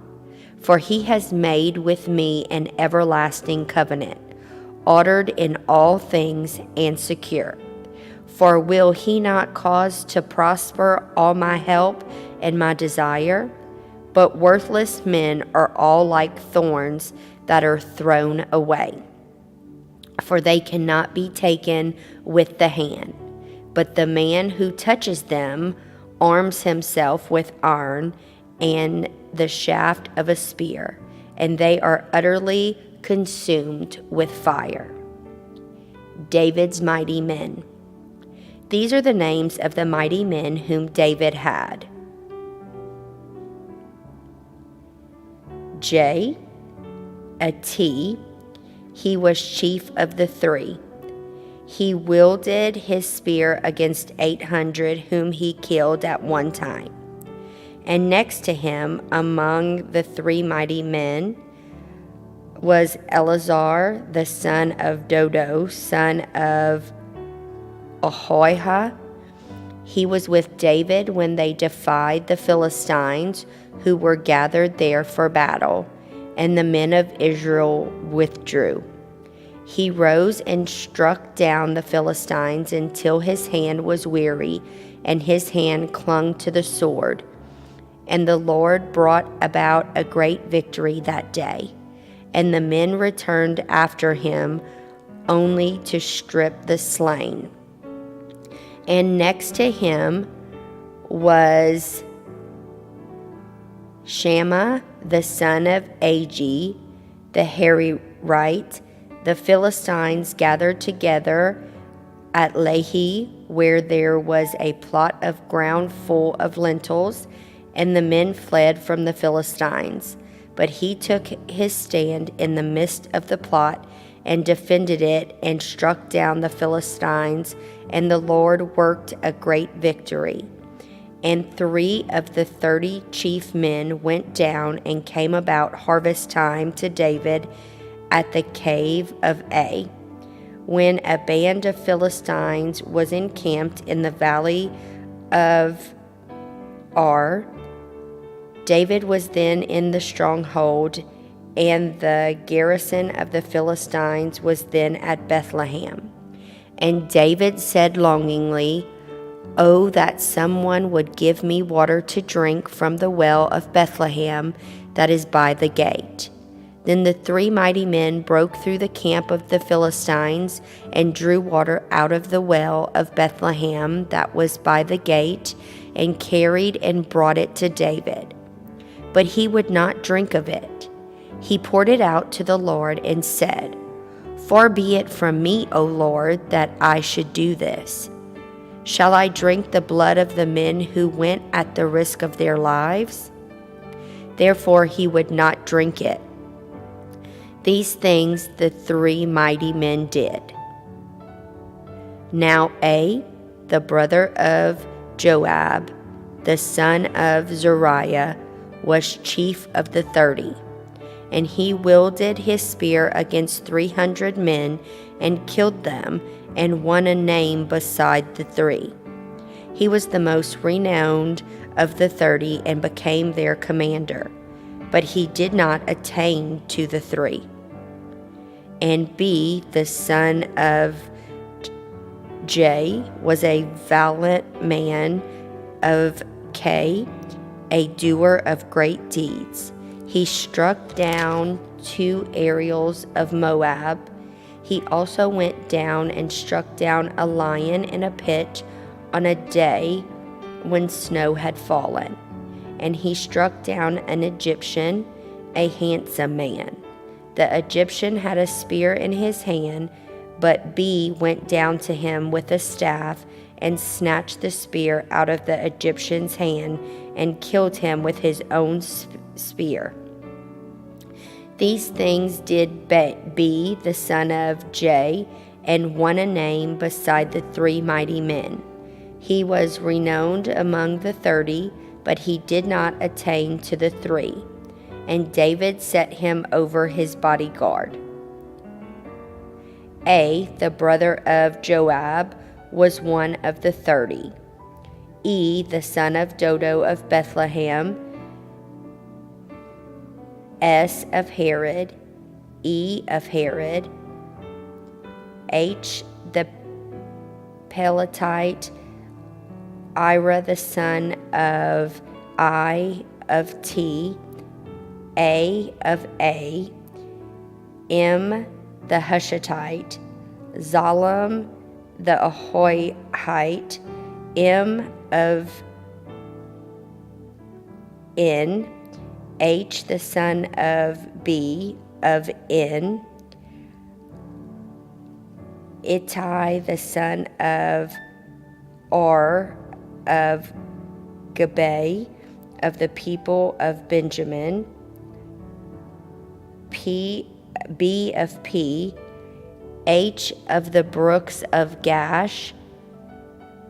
A, the Arbatite. A of B. E, the Shalbanite, the sons of Jashin, Jonathan. Shammai, the Herite. A, the son of Shar, the Herite. E, the son of Asheba of Makkah. Elam, the son of A, the Gilonite. Hezro of Carmel. P, the Arbite. Igal, the son of Nathan of Zobah. Benai, the Gadite. Zalik, the Ammonite. Nahara of Beroth, the armor bearer of Joab, the son of Zeruiah,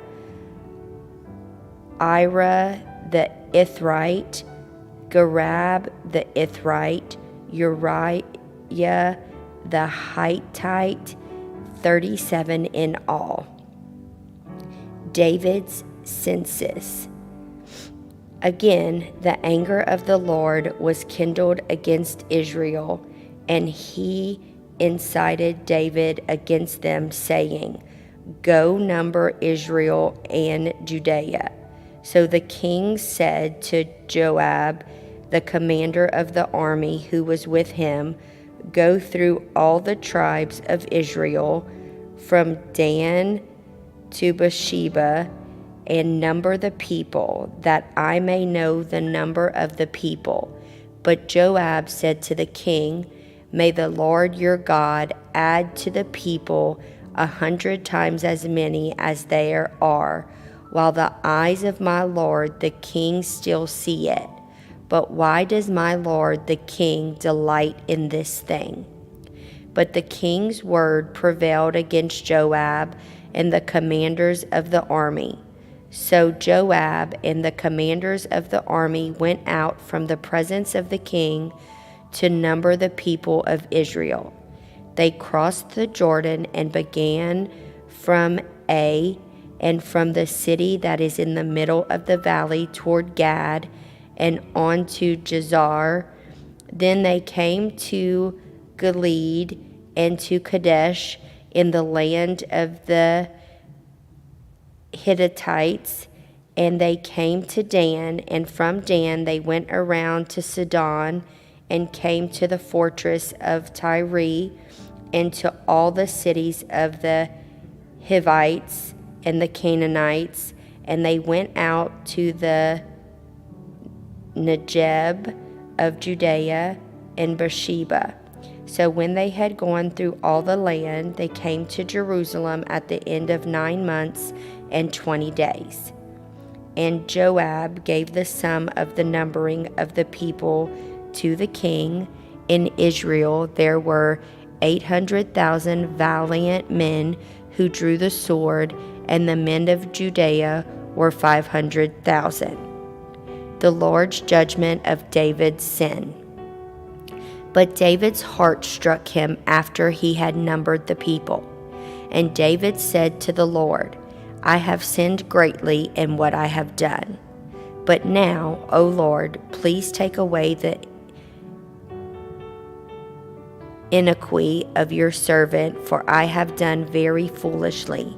And when David arose in the morning, the word of the Lord came to the prophet Gad, David's seer, saying, Go and say to David, Thus says the Lord, 3 things I offer you.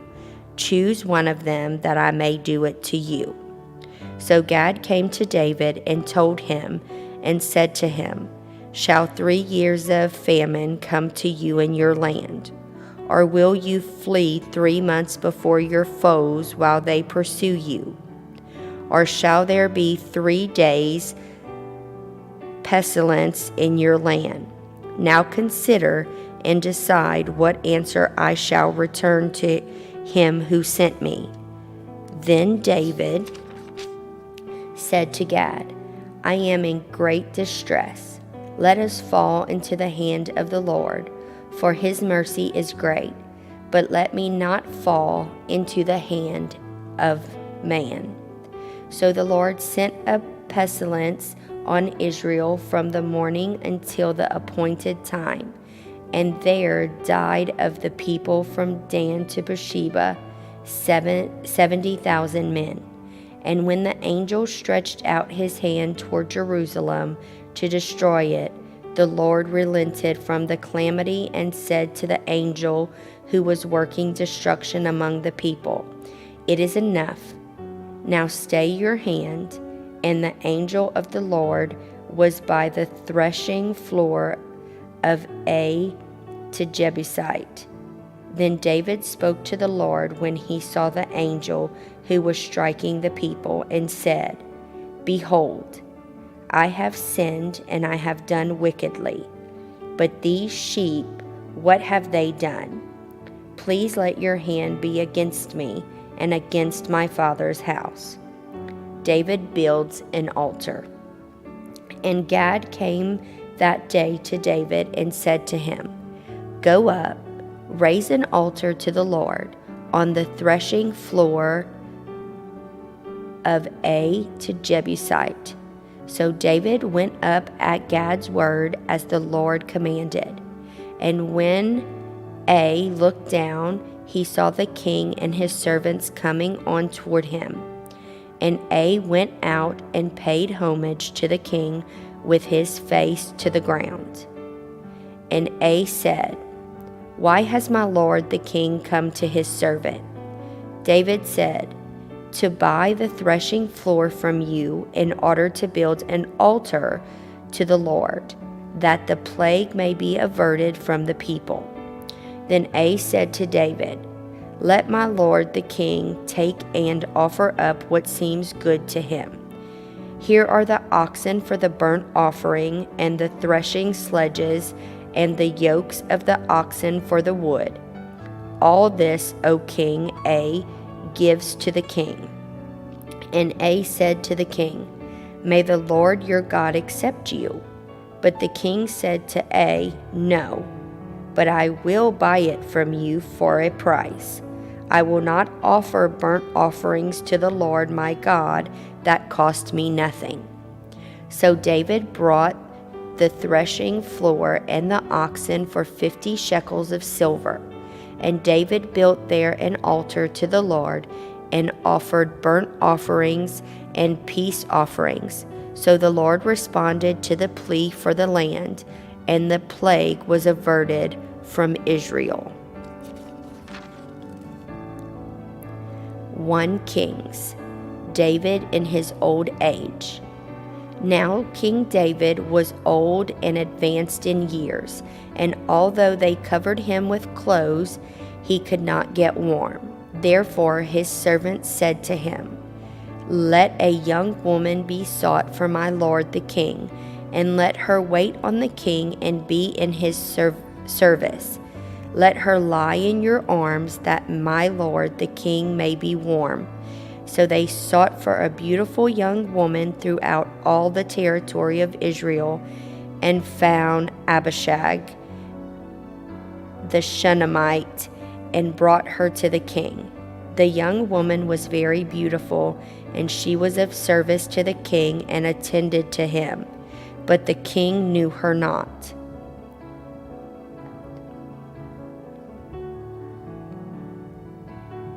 Adonijah sets himself up as king. Now Adonijah, the son of Haggith, exalted himself, saying, "I will be king," and he prepared for himself chariots and horsemen and 50 men to run before him. His father had never at any time displeased him by asking, "Why have you done thus and so?" He was also a very handsome man, and he was born next after A. He conferred with Joab, the son of Zeruiah, and with Abiathar the priest, and they followed A and helped him. But Zadok the priest and the B, the son of Jedediah, and Nathan the prophet, and Shimei and Ray, and David's mighty men were not with A. A sacrificed sheep, oxen, and fattened cattle by the serpent's stone, which is beside Enrogel, and he invited all his brothers, the king's sons, and all the royal officials of Judea. But he did not invite Nathan the prophet, or B, or the mighty men of or Solomon his brother. Nathan and Bathsheba before David. Then Nathan said to Bathsheba, the mother of Solomon, "Have you not heard that A, the son of Haggith, has become king, and David our Lord does not know it. Now therefore, come, let me give you advice, that you may save your own life and the life of your son Solomon. Go in at once to King David and say to him, Did you not, my lord the king, swear to your servant, saying, Solomon, your son shall reign after me, and he shall sit on my throne? Why then is A king?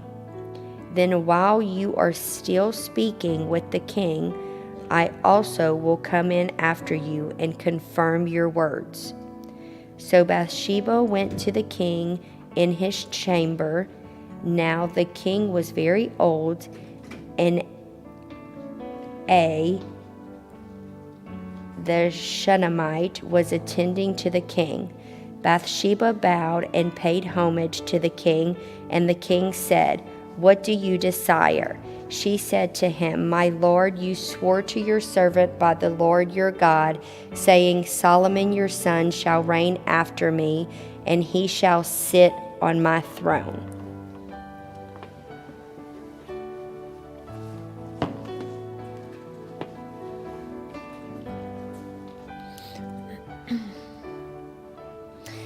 And now, behold, Adonijah is king, although you, my lord, the king, do not know it.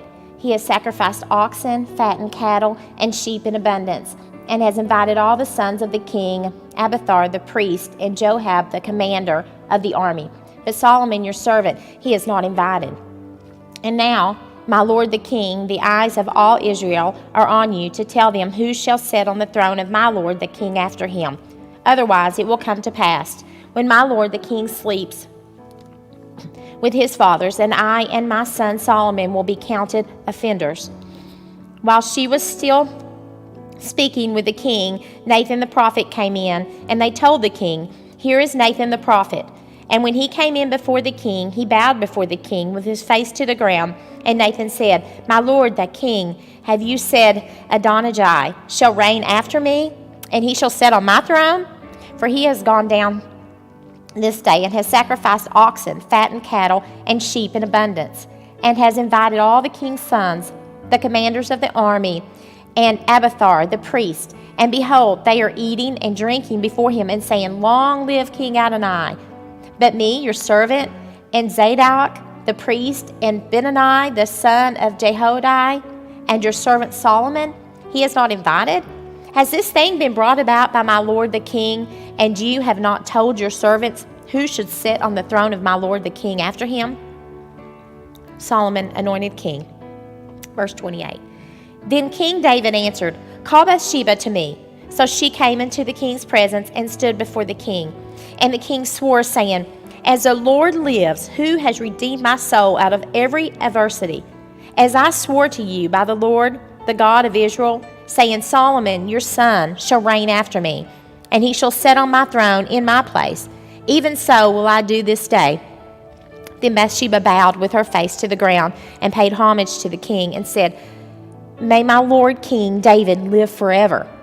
King David said, Call to me Zadok the priest, Nathan the prophet, and Benani the son of Jehoiada. So they came before the king, and the king said to them, Take with you the servants of your lord, and have Solomon my son ride on my own mule, and bring him down to Gihon. And let Zadok the priest and Nathan the prophet there anoint him king over Israel. Then blow the trumpet, and say, Long live King Solomon. You shall then come up after him, and he shall come and sit on my throne, for he shall be king in my place. And I have anointed him to be ruler over Israel and over Judah. And Benani the son of Jehoiada answered the king, Amen. May the Lord the God of my lord the king say so. As the Lord has been with my lord, that king, even so may he be with Solomon, and make his throne greater than the throne of my lord King David. So Zadok the priest, Nathan the prophet, and Benani the son of Jehoiada, and the Shetherites, and the Pelethites went down and had Solomon ride on King David's mule and brought him to Gihon. There Zadok, the priest, took the horn of oil from the tent and anointed Solomon. Then they blew the trumpet, and all the people said, "Long live King Solomon!" And all the people went up after him, playing on pipes and rejoicing with great joy, so that the earth was split by their noise. Adonai and all the guests who were with him heard it as they finished feasting. And when Jehob heard the sound of the trumpet, he said, "What does this mean? Uproar in the city mean?" While he was still speaking, behold, Jonathan, the son of Abiathar, the priest, came, and Adonai said, "Come in, for you are a worthy man, and bring good news." Jonathan answered Adonai,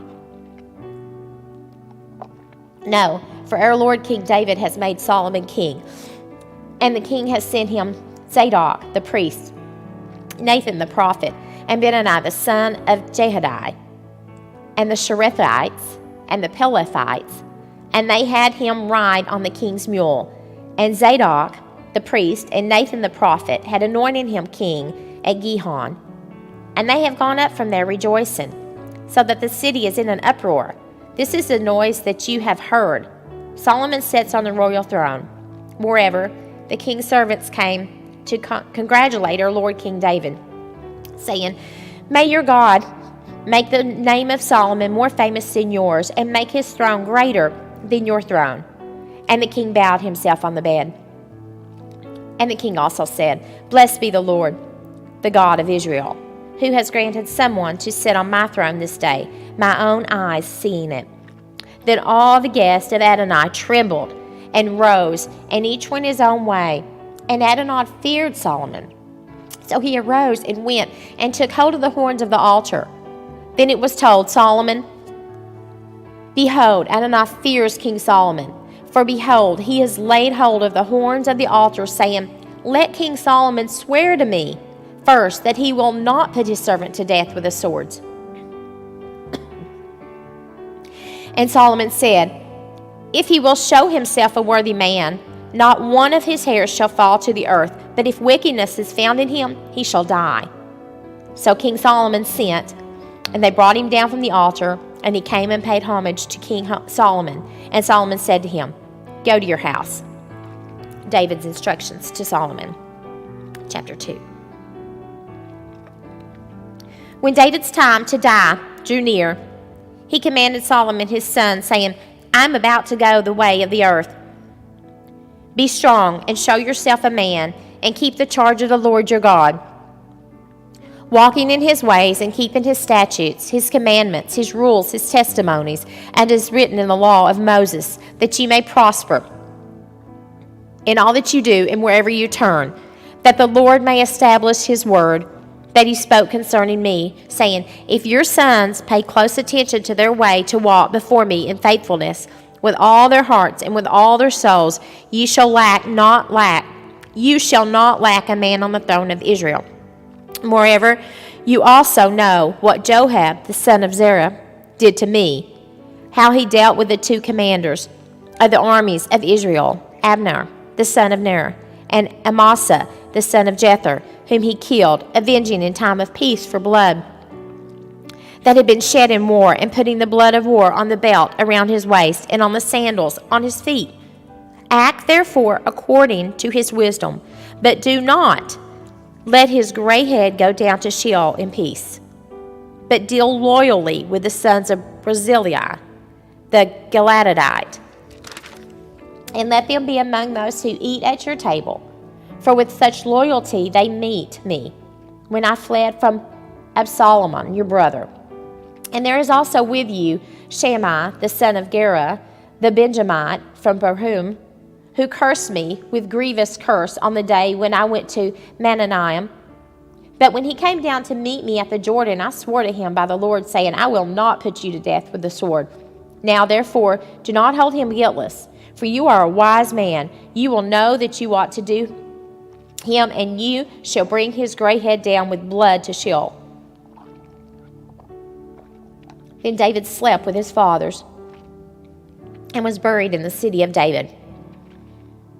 And the time that David reigned over Israel was 40 years. He reigned 7 years in Hebron and 33 years in Jerusalem. So Solomon sat on the throne of David his father, and his kingdom was firmly established. Then Adonai, the son of Haggith, came to Bathsheba, the mother of Solomon, and she said, "Do you come peacefully?" He said, "Peacefully."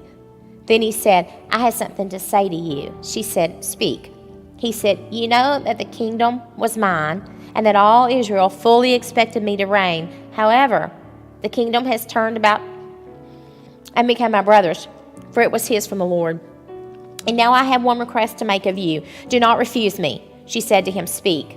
And he said, "Please ask King Solomon. He will not refuse you to give me Abishag the Shunammite as my wife." Bathsheba said, "Very well, I will speak you to the king." So Bathsheba went to King Solomon to speak to him on behalf of Adonai. And the king rose to meet her and bowed down to her. Then he sat on his throne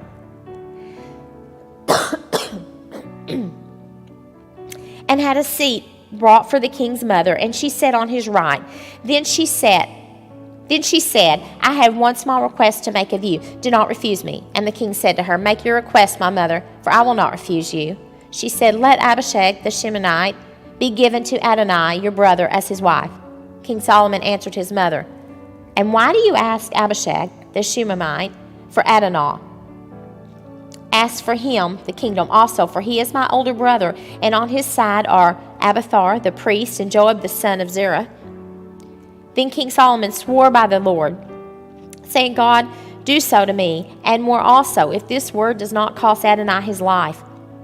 Now therefore, as the Lord lives, who has established me and placed me on the throne of David, my father, and who has made me a house, as he promised, Adonai shall be put to death today." So King Solomon sent Benaiah, the son of Jehoiada, and he struck him down, and he died. And to Abiathar, the priest, the king said, "Go to Anathoth, to your estate, for you deserve death. But I will not at this time put you to death, because you carry the ark of the Lord God before David my father, and because you shared in all my father's affliction." So Solomon expelled Abiathar from being priest to the Lord, thus fulfilling the word of the Lord that he had spoken concerning the house of Eli in Shelha. When the news came to Joab, for Joab had supported Adonai, although he had not supported Absalom, Joab fled to the tent of the Lord and caught hold of the horns of the altar. And when it was told King Solomon, Jehob has fled to the tent of the Lord, and behold, he is beside the altar, Solomon sent Benaiah, the son of Jehoiada, saying, "Go strike him down." So Benaiah came to the tent of the Lord and said to him, "The king commands, come out." But he said, "No, I will die here." Then Benaiah brought the king word again, saying, "Thus said Joab," and thus he answered him. The king replied to him, "Do he has said, strike him down and bury him. Thus take away from me in my father's house the guilt for the blood that Joab shed without cause. The Lord will bring back his bloody deeds on his own head, because without the knowledge of my father David he attacked and killed with a sword 2 men more righteous and better than himself, Abner the son of Ner, commander of the army of Israel, Amasa the son of Jether, commander of the army of Judah. So shall their blood come back on the head of Joab, and on the head of his descendants forever. But for David, and for his descendants, and for his house, and for his throne, there shall be peace from the Lord forevermore." Then Benaiah the son of Jehoiada went up and struck him down and put him to death, and he was buried in his own house in the wilderness.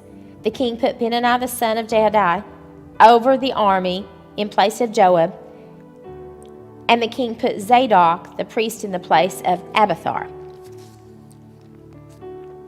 Then the king sent and summoned Shemaiah and said to him, "Build yourself a house in Jerusalem and dwell there, and do not go out from there to any place whatever. For on the day you go out and cross the brook Kidron, know for certain that you shall die. Your blood shall be on your own head." And Shimei said to the king, "What you say is good, as my lord the king has said. so will your servant do. So Shimei lived in Jerusalem for many days. And it happened at the end of 3 years that 2 of Shimei's servants ran away to Achish, son of Maacah, king of Gath, and when it was told Shimei, behold, your servants are in Gath, Shimei arose and saddled a donkey and went to Gath to Achish to seek his servants. Shimei went and brought his servants from Gath. And when Solomon was told that Shimei had gone from Jerusalem to Gath and returned, the king sent and summoned Shimei and said to him, Did I not make you swear by the Lord and solemnly warn you, saying known for certain, that on the day you go out and go to any place whatever, you shall die? And you said to me, What you say is good, I will obey. Why then had you not kept your oath to the Lord and the commandment with which I command you? And the king also said to Shimei, You know in your heart all the harm that you did to David my father. So the Lord will bring your harm back on your head. But King Solomon shall be blessed, and the throne of David shall be established before the Lord forever. Then the king commanded Benani, the son of Jehoiada, and he went out and struck him down, and he died. So the kingdom was established in the hand of Solomon. Solomon's prayer for wisdom, chapter 3.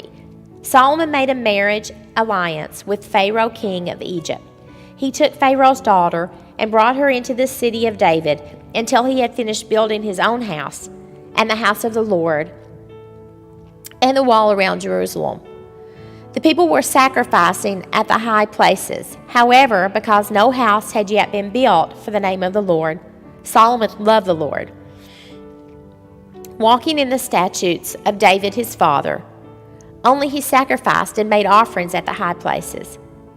And the king went to Gibeon to sacrifice there, for that was the great high place. Solomon used to offer 1,000 burnt offerings on that altar.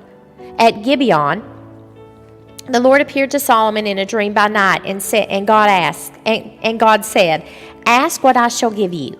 And Solomon said, You have shown great and steadfast love to your servants, David my father, because he walked before you in faithfulness, in righteousness, and in uprightness of heart toward you. And you have kept for him this great and steadfast love, and have given him a son to sit on his throne this day. And now, O Lord my God, you have made your servant king in place of David, my father. Although I am but a little child, I do not know how to go out or come in, and your servant is in the midst of your people, whom you have chosen, a great people, too many to be numbered or counted for multitude. Give your servant, therefore, an understanding mind to govern your people, that I may discern between good and evil. For who is able to govern this your great people? It pleased the Lord that Solomon had asked this. And God said to him, Because you have asked this, and have not asked for yourself long life or riches, or the life of your enemies, but have asked for yourself understanding to discern what is right, behold, I now do according to your word. Behold, I give you wise and discerning minds, that none like you has been before you, and none like you shall arise after you. And I give you also what you have not asked, both riches and honor, so that no other king shall compare with you all your days. And if you will walk in my ways, keeping my statutes and my commandments, as your father David walked, then I will lengthen your days. And Solomon awoke, and behold, it was a dream. Then he came to Jerusalem and stood before the ark of the covenant of the Lord, and offered up burnt offerings and peace offerings, and made a feast for all his servants. Solomon's wisdom, verse 16. Then 2 prostitutes came to the king and stood before him. The one woman said, Oh, my lord, this woman and I live in the same house, and I gave birth to a child while she was in the house. Then on the 3rd day after I gave birth, this woman also gave birth. And we were alone. There was no one with us in the house. Only we 2 were in the house. And this woman's son died in the night, because she lay on him. And she arose at midnight and took my son from beside me, while your servant slept, and laid him at her breast, and laid her dead son at my breast. When I rose in the morning to nurse my child, behold, he was dead. But when I looked at him closely in the morning, behold, he was not the child that I had borne. But the other woman said, No, the living child is mine, and the dead child is yours. The first said, No, the dead child is yours, and the living child is mine. Thus they spoke before the king. Then the king said, The one says, This is my son that is alive, and your son is dead. And the other says, No, but your son is dead, and my son is the living one. And the king said, Bring me a sword. So a sword was brought before the king. And the king said, Divide the living child in two, give half to the one and half to the other. Then the woman whose son was alive said to the king, because her heart yearned for her son, Oh, my lord, give her the living child. Oh, by no means put him to death. But the other said, He shall be neither mine nor yours. Divide him. Then the king answered and said, Give the living child to the first woman, and by no means put him to death. She is his mother. And all Israel heard of the judgment that the king had rendered. And they stood in awe of the king, because they perceived that the wisdom of God was in him to do justice. Solomon's officials, chapter 4. King Solomon was king over all Israel, and these were his high officials. Azariah, the son of Zadok, was the priest. Alahorf and Ahi, the son of Shisha, were secretaries. Jehoshaphat, the son of Ahilud, was recorder. Benaiah, the son of Jehoiada, was in command of the army. Zadok and Abiathar were priests. Azariah, the son of Nathan, was over the officers. Zabud, the son of Nathan, was priest and king's friend. Abishar was in the charge of the palace. And Adoniram, the son of Abdah, was in charge of the forced labor. Solomon had 12 officers over Israel who provided food for the king and his household. Each man had to make provision for 1 month in the year.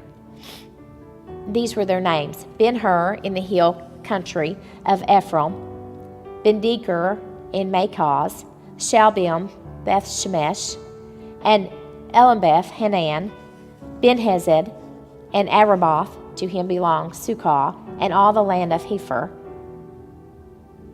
Ben-Abinadab, and all Nathandor. He had Tapheth, the daughter of Solomon, as his wife, Bana, the son of Elud, in Tanich, Megiddo, and all Bethshan, that is beside Zareth, behold, Jezreel, and from Bethshan to Abimelech, as far as the other side of Jokmim, Ben-Geber, in Ramoth Gilead. He had the villages of Jair, the son of Manish, which are in Gilead, and he had the region of Argob, which is in Bashan, 60 great cities with walls and bronze bars. Abinadab, the son of Iddo, in Mahanaim. Ahamaz in Naphtali. He had taken Basmath, the daughter of Solomon, as his wife. Bana, the son of Hashiah, in Asher, and Beloth. Jehoshaphat, the son of Paru, in Ashtar. Shema, the son of Eli, in Benjamin. Geber, the son of Uri, in the land of Gilead, the country of Sihon, king of the Amorites, and of Og, king of Bashan, and there was one governor who was over the land. Judah and Israel were as many as the sand by the sea. They ate and drank and were happy. Solomon ruled over all the kingdoms from the Euphrates to the land of the Philistines and to the border of Egypt. They brought tribute and served Solomon all the days of his life. Solomon's provision for one day was 30 cors of fine flour and 60 cors of meal, 10 fat oxen and 20 pasture-fed cattle, 100 sheep beside deer gazelle, roebucks and fattened fowl. For he had dominion over all the region west of the Euphrates, from Tifsah to Gaza, over all the kings west of the Euphrates, and he had peace on all sides around him. And Judah and Israel lived in safety from Dan even to Beersheba, every man under his vine and under his fig tree, all the days of Solomon. Solomon also had 40,000 stalls of horses for his chariots and 12,000 horsemen. And those officers supplied provisions for King Solomon and for all who came to King Solomon's table each one in his month. They let nothing be lacking. Barley also, and straw for the horses, and swift steeds they brought to the place where it was required, each according to his duty. And God gave Solomon wisdom and understanding beyond measure, and breadth of mind like the sand on the seashore, so that Solomon's wisdom surpassed the wisdom of all the people of the east and all the wisdom of Egypt. For he was wiser than all other men, wiser than Ethan and Israelite and Heman, Calcol, Darda, the sons of Mahal, and his fame was in all the surrounding nations. He also spoke 3,000 proverbs, and his songs were 1,005. He spoke of trees from the cedar that is in Lebanon to the hyssop that grows off the wall. He spoke also of beasts and of birds and of reptiles and of fish. And people of all nations came to hear the wisdom of Solomon, and from all the kings of the earth who had heard of his wisdom. Preparations for building the temple. Chapter 5. Now Hiram, king of Tyre, sent his servants to Solomon when he heard that they had anointed him king in place of his father. For Hiram also loved David, and Solomon sent his word to Hiram. You know that David my father could not build a house for the name of the Lord his God because of the warfare with which his enemies surrounded him, until the Lord put him under the soles of his feet. But now the Lord my God has given me rest on every side. There is neither adversity nor misfortune, and so I intend to build a house for the name of the Lord my king, as the Lord's son to David my father. Your son, whom I will set on your throne in your place, shall build the house of my name. Now, therefore, command that cedars of Lebanon be cut for me, and my servants will join your servants, and I will pay you for your servants such wages as you set. For you know that there is no one among us who knows how to cut timber like the Sidonians. As soon as Hiram heard the word of Solomon, he rejoiced greatly and said, Blessed be the Lord this day, who has given to David a wise son to be over this great people. And Hiram sent to Solomon, saying, I have heard the message that you have sent to me. I am ready to do all you desire in the matter of cedar and cypress timber. My servants shall bring it down to the sea from Lebanon, and I will make it into rafts to go by sea to the place you direct. And I will have them broken up there, and you shall receive it, and you shall meet my wishes by providing food for my household. So Hiram supplied Solomon with all the timber of cedar and cypress that he needed, while Solomon gave Hiram 20,000 cores of wheat as food for his household, and 20,000 cores of beaten oil. Solomon gave this to Hiram year by year, and the Lord gave Solomon wisdom as he promised him. And there was peace between Hiram and Solomon, and the two of them made a treaty. King Solomon drafted forced labor out of all Israel, and the draft numbered 30,000 men, and he sent them to Lebanon, 10,000 a month in shifts. They would be a month in Lebanon and 2 months at home. Adoniram was in charge of the draft. Solomon also had 70,000 burden bearers and 80,000 stone cutters in the country. Besides Solomon's 3,300 chiefs, officers who were over the work, who had charge of the people, who carried on the work at the king's command, they quarried out great, costly stones in order to lay the foundation of the house with dressed stones. So Solomon's builders and Hiram's builders and the men of Gebal did the cutting and prepared the timber and the stone to build the house. Chapter 6. Solomon builds the temple. In the 418th year after the people of Israel came out of the land of Egypt, and in the 4th year of Solomon's reign over Israel, in the month of Ziv, which is the 2nd month, he began to build the house of the Lord. The house that King Solomon built for the Lord was 60 cubits long, 20 cubits wide, and 30 cubits high. The vestibule in front of the nave of the house was 20 cubits long, equal to the width of the house, and 10 cubits deep in front of the house. And he made for the house windows with recessed frames. He also built a structure against the wall of the house, running around the walls of the house, both the nave and the inner sanctuary, and he made side chambers all around. The lowest story was 5 cubits broad, cubits broad, the middle one was 6 cubits broad, and the third was 7 cubits broad. For around the outside of the house he made offsets on the wall in order that the supporting beams should not be inserted into the walls of the house. And when the house was built, it was with stone prepared at the quarry, so that neither hammer nor axe nor any tool of iron was heard in the house while it was being built. The entrance of the lowest story was on the south side of the house.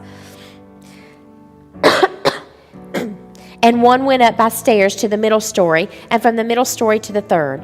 So he built the house and finished it, and he made the ceiling of the house of beams and planks of cedar. He built the structure against the whole house 5 cubits high, and it was joined to the house with timbers of cedar. Now the word of the Lord came to Solomon concerning this house that you are building. If you will walk in my statutes and obey my rules and keep all my commandments and walk in them, then I will establish my word with you, which I spoke to David your father, and I will dwell among the children of Israel and will not forsake my people, Israel.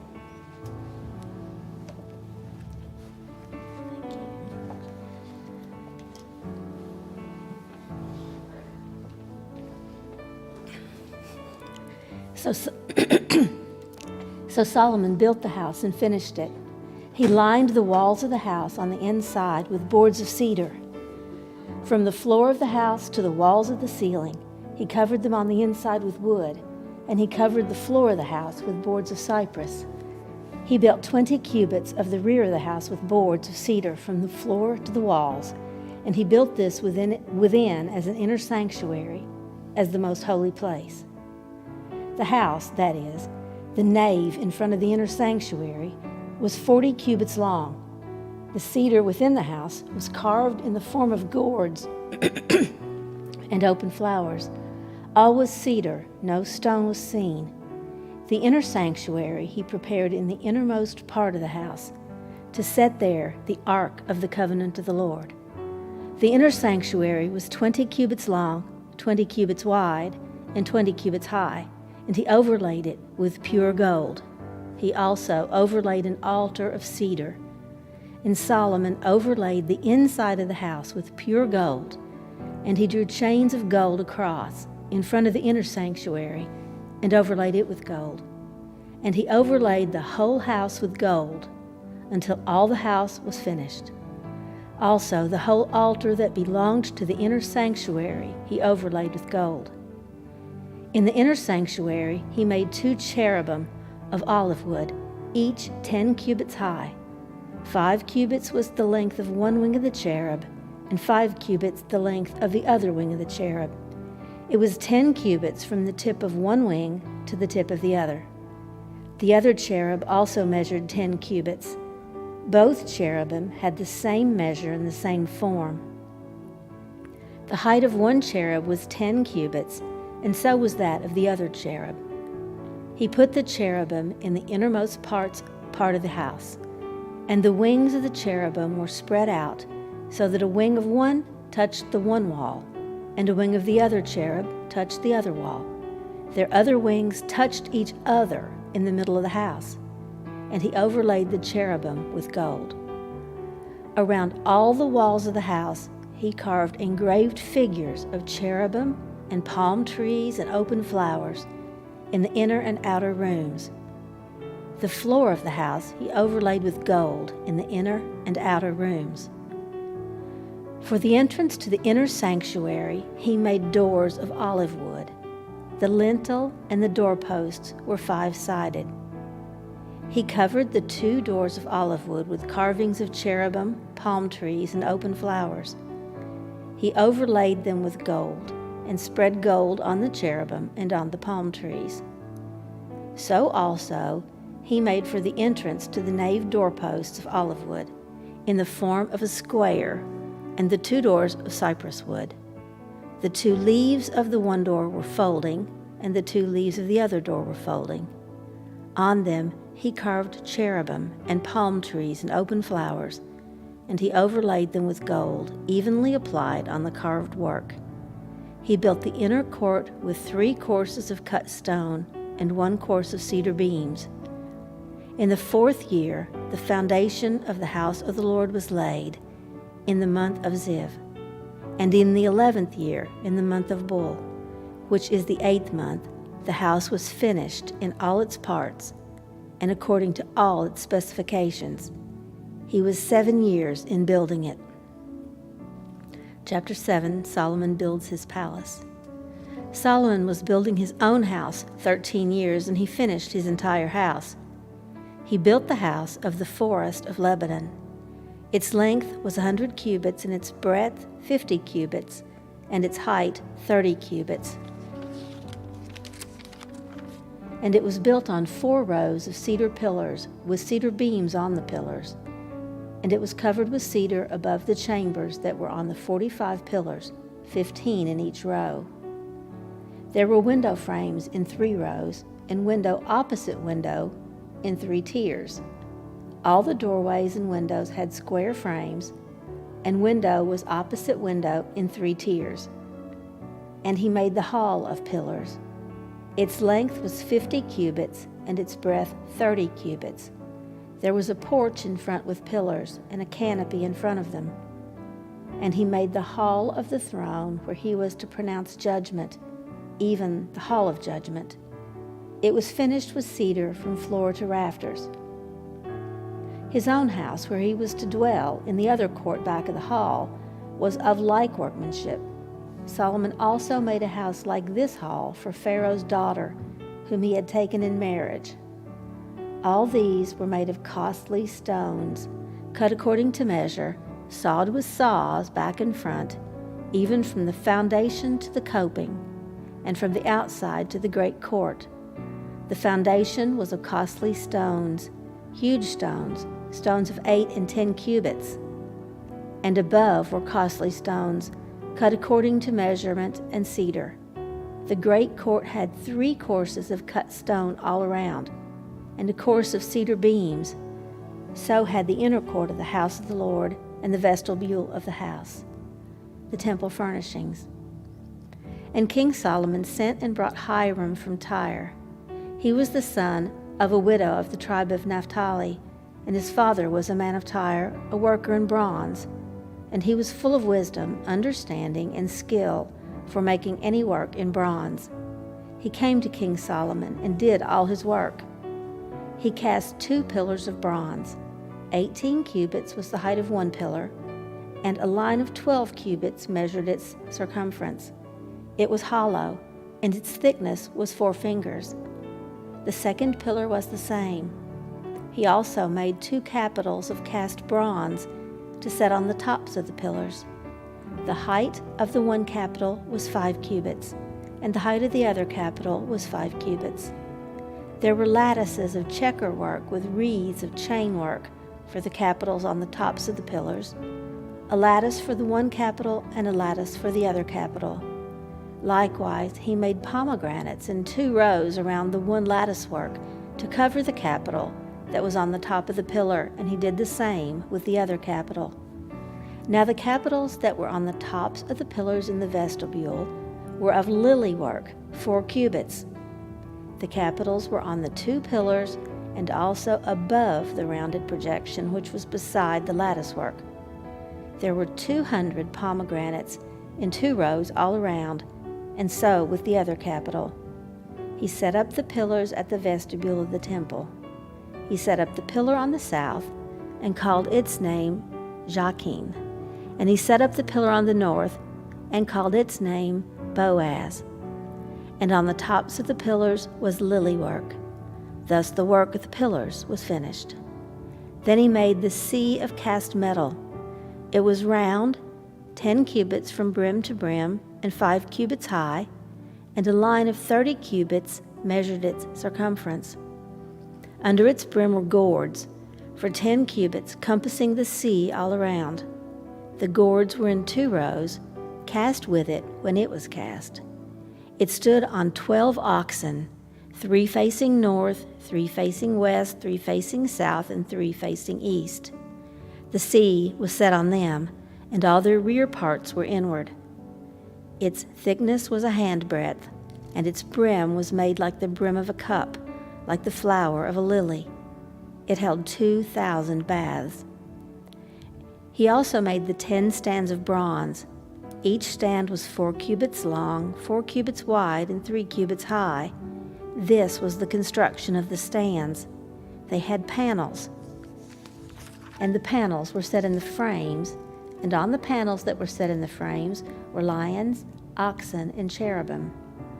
On the frames, both above and below the lions and oxen, there were wreaths of beveled work.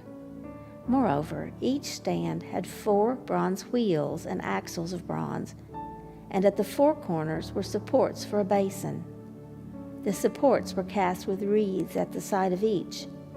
Its opening was within a crown that projected upward 1 cubit.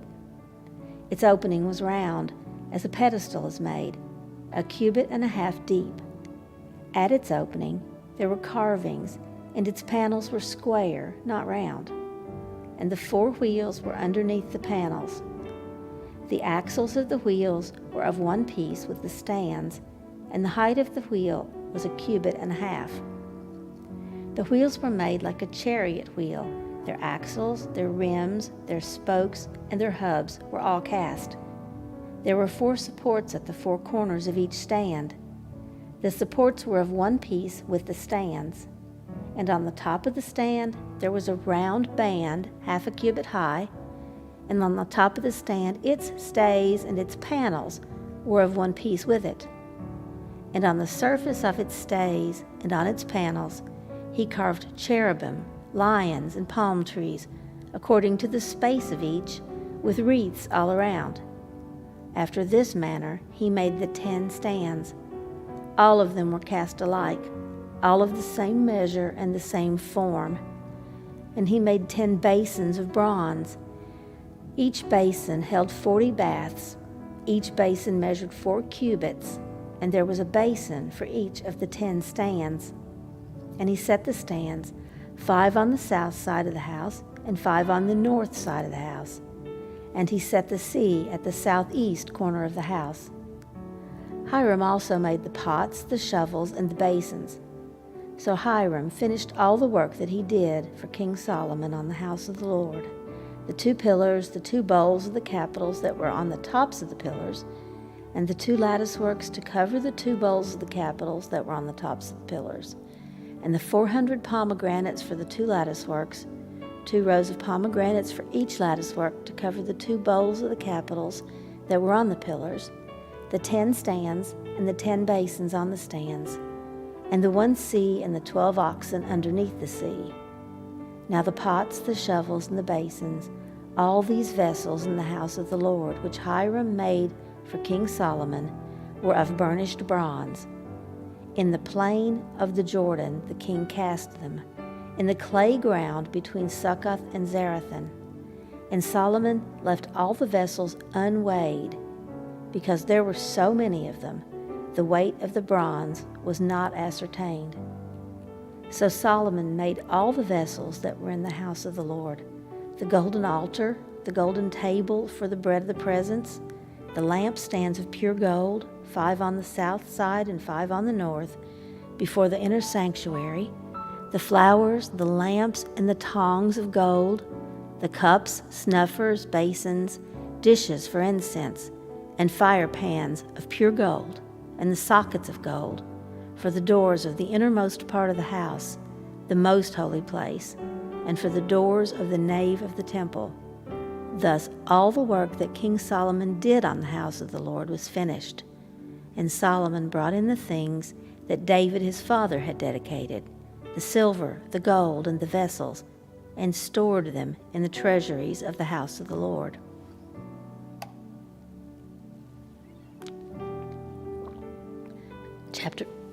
Chapter 8. The ark brought into the temple.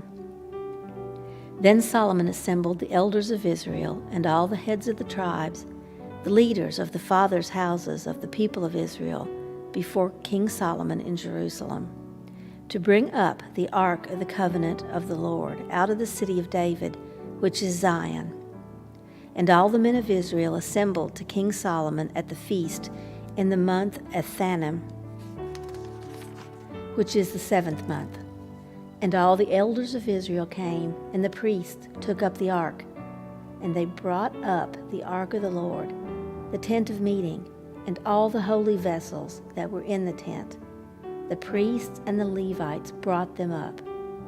And King Solomon and all the congregation of Israel, who had assembled before him, were with him before the ark, sacrificing so many sheep and oxen that they could not be counted or numbered. Then the priests brought the ark of the covenant of the Lord to its place in the inner sanctuary of the house, in the most holy place, underneath the wings of the cherubim. For the cherubim spread out their wings over the place of the ark, so that the cherubim overshadowed the ark and its poles. And the poles were so long that the ends of the poles were seen from the holy place before the inner sanctuary, but they could not be seen from the outside. And they are there to this day.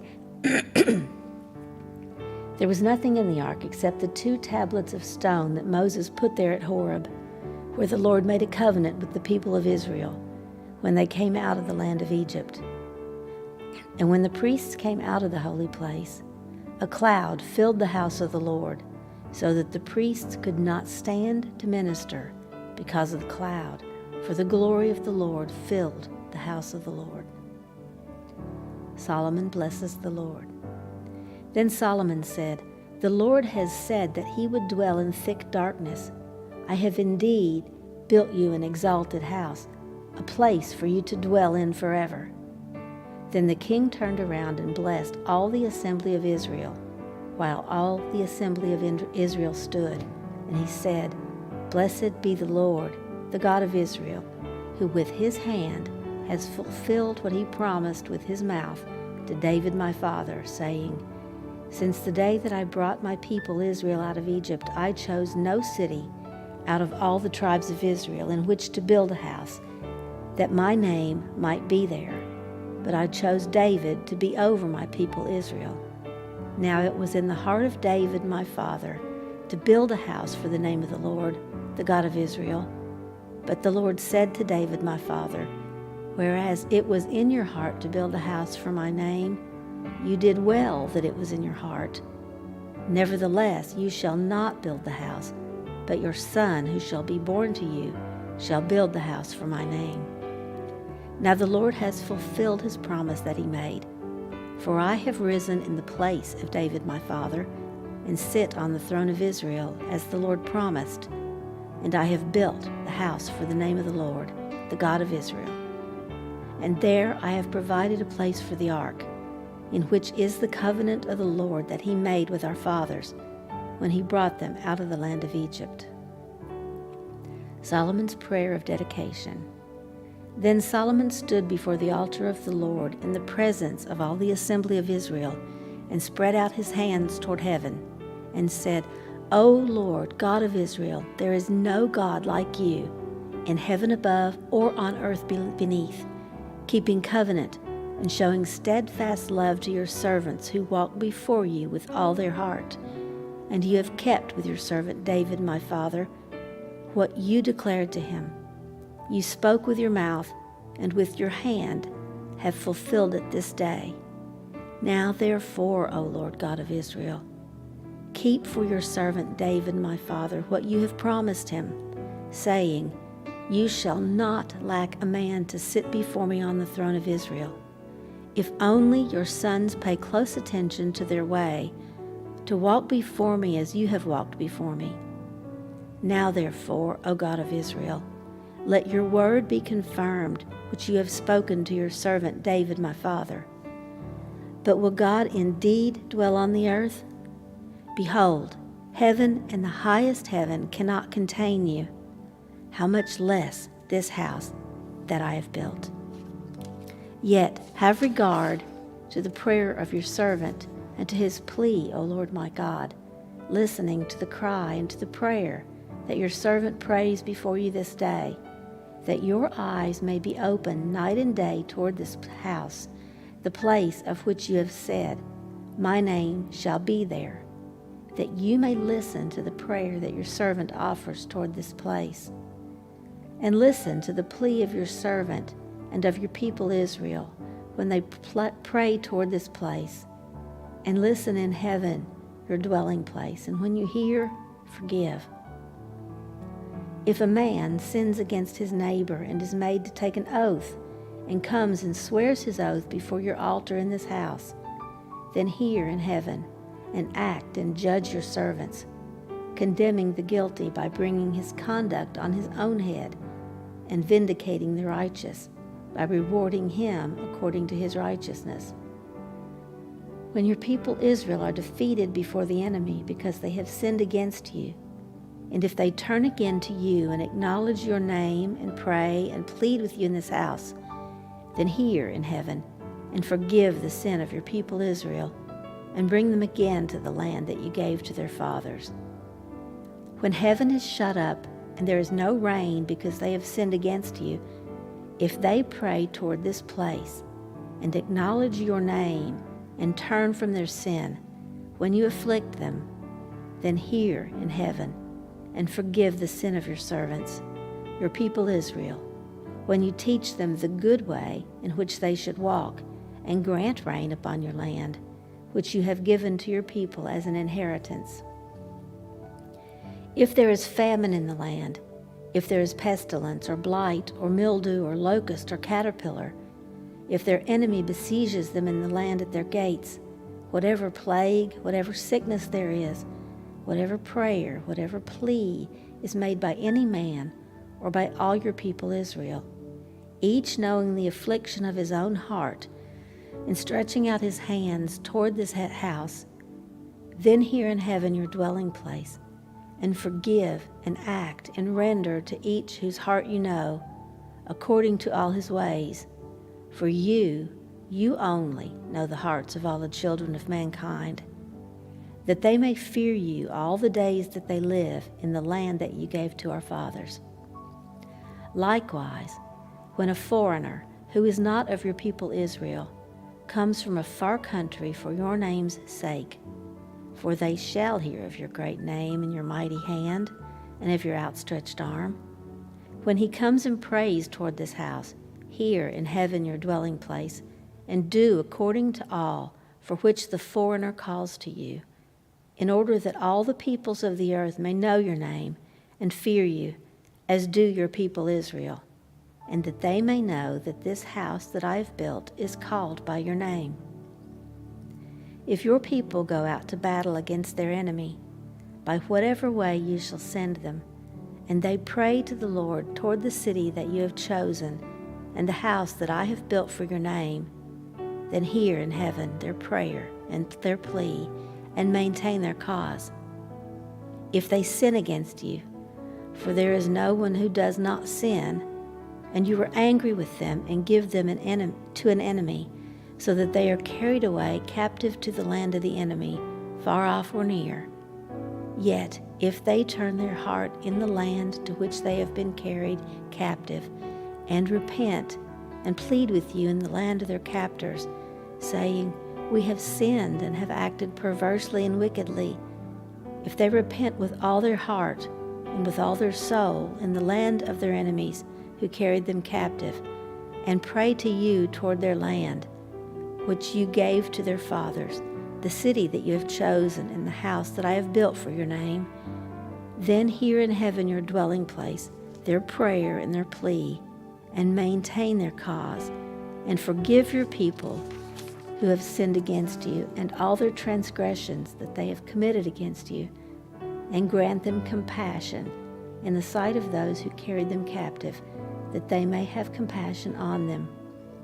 For they are your people and your heritage, which you brought out of Egypt, from the midst of the iron furnace. Let your eyes be open to the plea of your servant and to the plea of your people Israel, giving ear to them whenever they call to you. For you separated them from among all the peoples of the earth to be your heritage, as you declared through Moses your servant, when you brought our fathers out of Egypt, O Lord God. Solomon's benediction. Now, as Solomon finished offering all this prayer and plea to the Lord, he arose from before the altar of the Lord, where he had knelt with hands outstretched toward heaven. And he stood and blessed all the assembly of Israel with a loud voice, saying, Blessed be the Lord, who has given rest to his people Israel, according to all that he promised.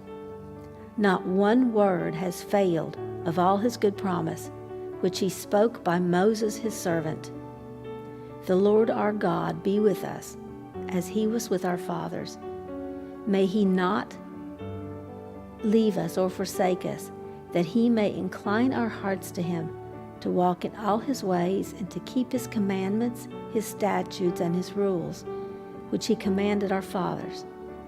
Let these words of mine, with which I have pleaded before the Lord, be near to the Lord our God day and night, and may he maintain the cause of his servant and the cause of his people Israel, as each day requires, so that all the peoples of the earth may know that the Lord is God, there is no other.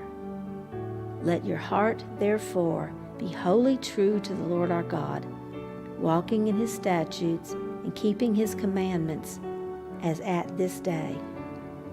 Solomon's sacrifices. Then the king and all Israel with him offered sacrifice before the Lord. Solomon offered as peace offerings to the Lord 22,000 oxen and 120,000 sheep. So the king and all the people of Israel dedicated the house of the Lord. The same day, the king consecrated the middle of the court that was before the house of the Lord. For there he offered the burnt offering and the grain offering and the fat pieces of the peace offerings, because the bronze altar that was before the Lord was too small to receive the burnt offerings and the grain offerings and the fat pieces of the peace offerings. So Solomon held the feast at that time, and all Israel with him, a great assembly, from Lebo Hamath to the brook of Egypt, before the Lord our God, 7 days. On the 8th day he sent the people away, and they blessed the king and went to their homes joyful and glad of heart, for all the goodness that the Lord had shown to David his servant and to Israel his people.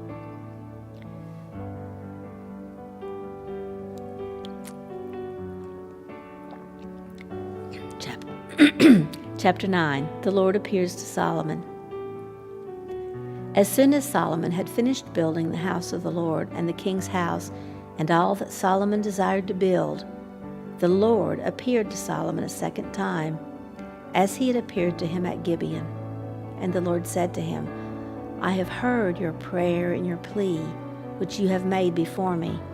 I have consecrated this house that you have built by putting my name there forever. My eyes and my heart will be there for all time. And as for you, if you will walk before me as David your father walked, with integrity of heart and uprightness, doing according to all that I have commanded you, and keeping my statutes and my rules, then I will establish your royal throne over Israel forever, as I promised David your father, saying, You shall not lack a man on the throne of Israel. But if you turn aside from following me, you or your children, and do not keep my commandments and my statutes that I have set before you, but go and serve other gods and worship them, then I will cut off Israel from the land that I have given them, and the house that I have consecrated for my name I will cast out of my sight, and Israel will become a proverb and a byword among all peoples, and this house will become a heap of ruins. Everyone passing by it will be astonished and will hiss, and they will say, Why has the Lord done thus to this land and to this house? Then they will say, Because they abandoned the Lord their God, who brought their fathers out of the land of Egypt, and laid hold on other gods and worshipped them and served them. Therefore the Lord has brought all this disaster on them. Solomon's other acts. At the end of 20 years, in which Solomon had built the 2 houses, the house of the Lord and the king's house, and Hiram, king of Tyre, had supplied Solomon with cedar and cypress timber and gold, as much as he desired, King Solomon gave to Hiram 20 cities in the land of Galilee.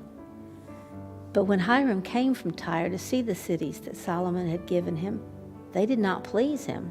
Therefore he said, "What kind of cities are these that you have given me, my brother?" So they are called the land of Cabul to this day. Hiram had sent to the king 120 talents of gold. And this is the account of the forced labor that King Solomon drafted to build the house of the Lord, and his own house, and the Millo, and the wall of Jerusalem, and Hazor, and Megiddo, and Gezer.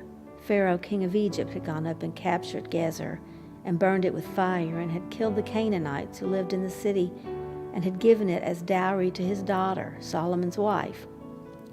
So Solomon rebuilt Gezer, and Lower Beth-horon, and Baalath, and Tamar in the wilderness, in the land of Judah, and all the store cities that Solomon had, and the cities for his chariots, and the cities for his horsemen, and whatever Solomon desired to build in Jerusalem, in Lebanon, and in all the land of his dominion.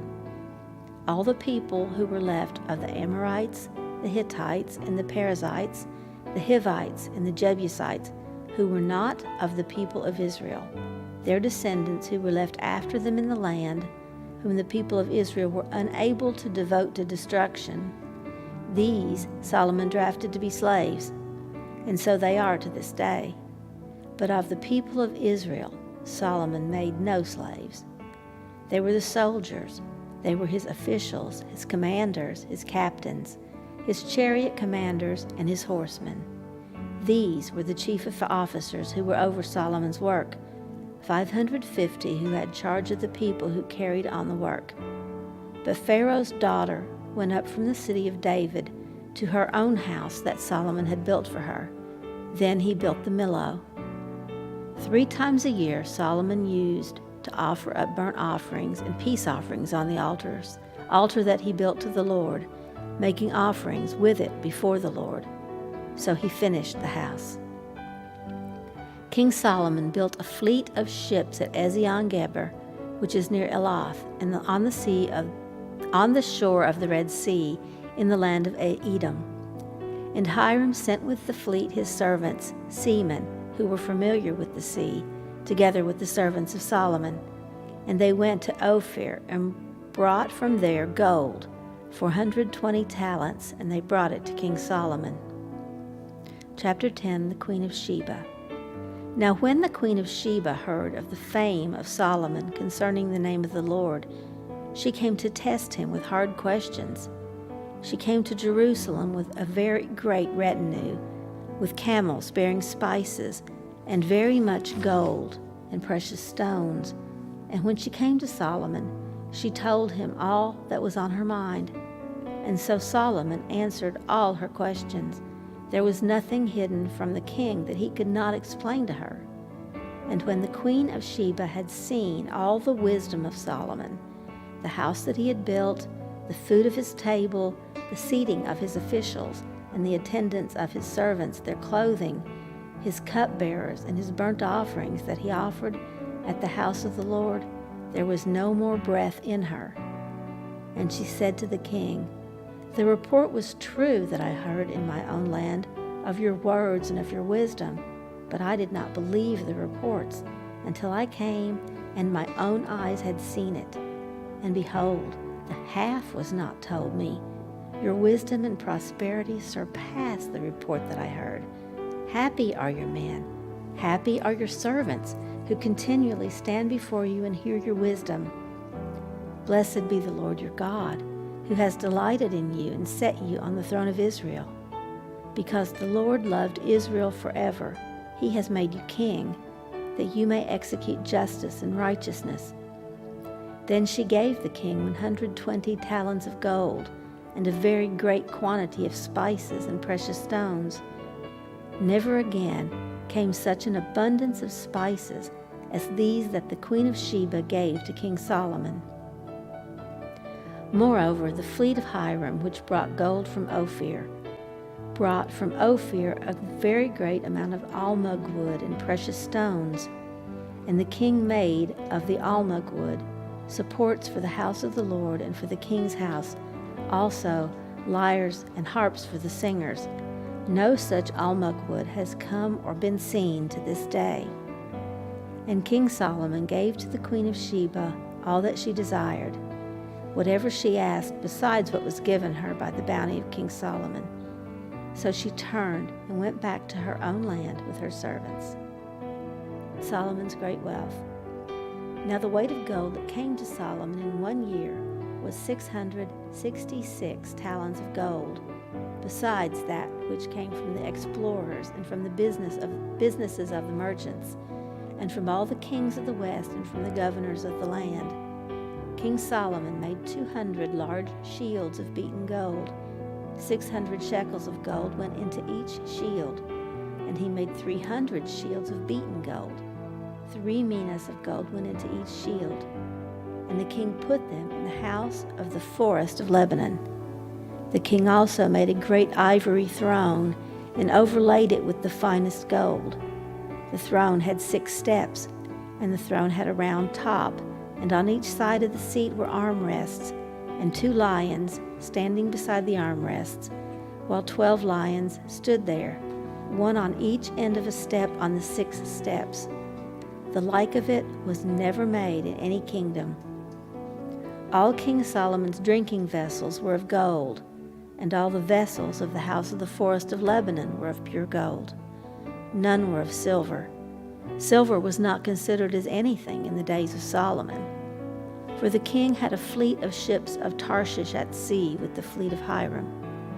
Once every 3 years, the fleet of ships of Tarshish used to come to bring gold, silver, ivory, apes, and peacocks. Thus King Solomon excelled all the kings of the earth in riches and in wisdom. And the whole earth sought the presence of Solomon to hear his wisdom, which God had put into his mind. Every one of them brought his present, articles of silver and gold, garments, myrrh, spices, horses, and mules, so much year by year. And Solomon gathered together chariots and horsemen. He had 1,400 chariots and 12,000 horsemen, whom he stationed in the chariot cities and with the king in Jerusalem. And the king made silver as common in Jerusalem as stone, and he made cedar as plentiful as the sycamore of the Shephelah. And Solomon's import of horses was from Egypt and Kue, and the king's traders received them from Kue at a price. A chariot could be imported from Egypt for 600 shekels of silver, and a horse for 150. And so through the king's traders, they were exported to all the kings of the Hittites and the kings of Syria. Chapter 11. Solomon turns from the Lord. Now, King Solomon loved many foreign women, along with the daughter of Pharaoh, Moabite, Ammonite, Edomite, Sidonian, and Hittite women, from the nations concerning which the Lord had said to the people of Israel, "You shall not enter into marriage with them, neither shall they with you, for surely they will turn away your heart after their gods." Solomon clung to these in love. He had 700 wives, who were princesses, and 300 concubines.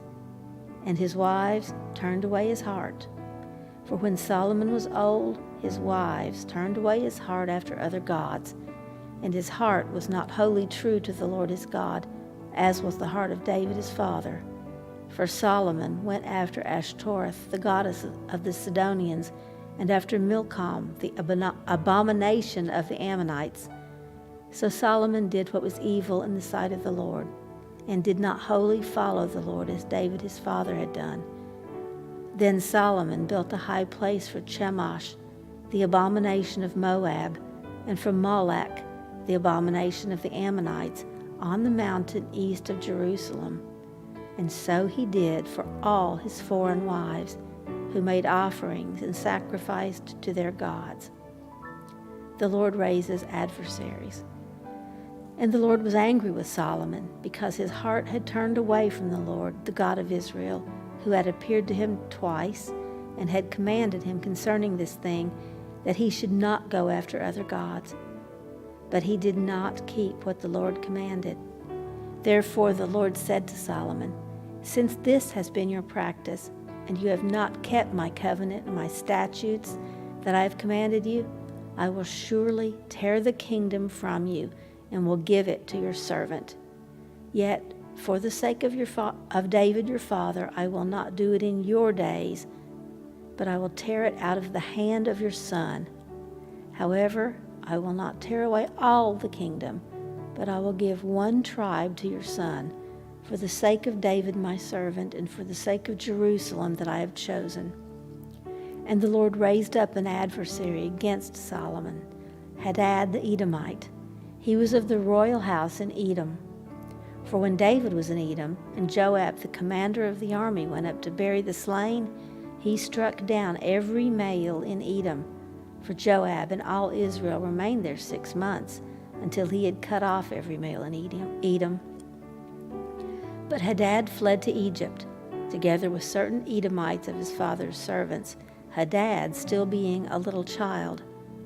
They set out from Midian and came to Paran, and took men with them from Paran, and came to Egypt, to Pharaoh, king of Egypt, who gave him a house and assigned him an allowance of food and gave him land. And Hadad found great favor in the sight of Pharaoh, so that he gave him in marriage the sister of his own wife, the sister of Tahpenes the queen. And the sister of Tahpenes bore him Genubath his son, whom Tahpenes weaned in Pharaoh's house. And Genubath was in Pharaoh's house among the sons of Pharaoh.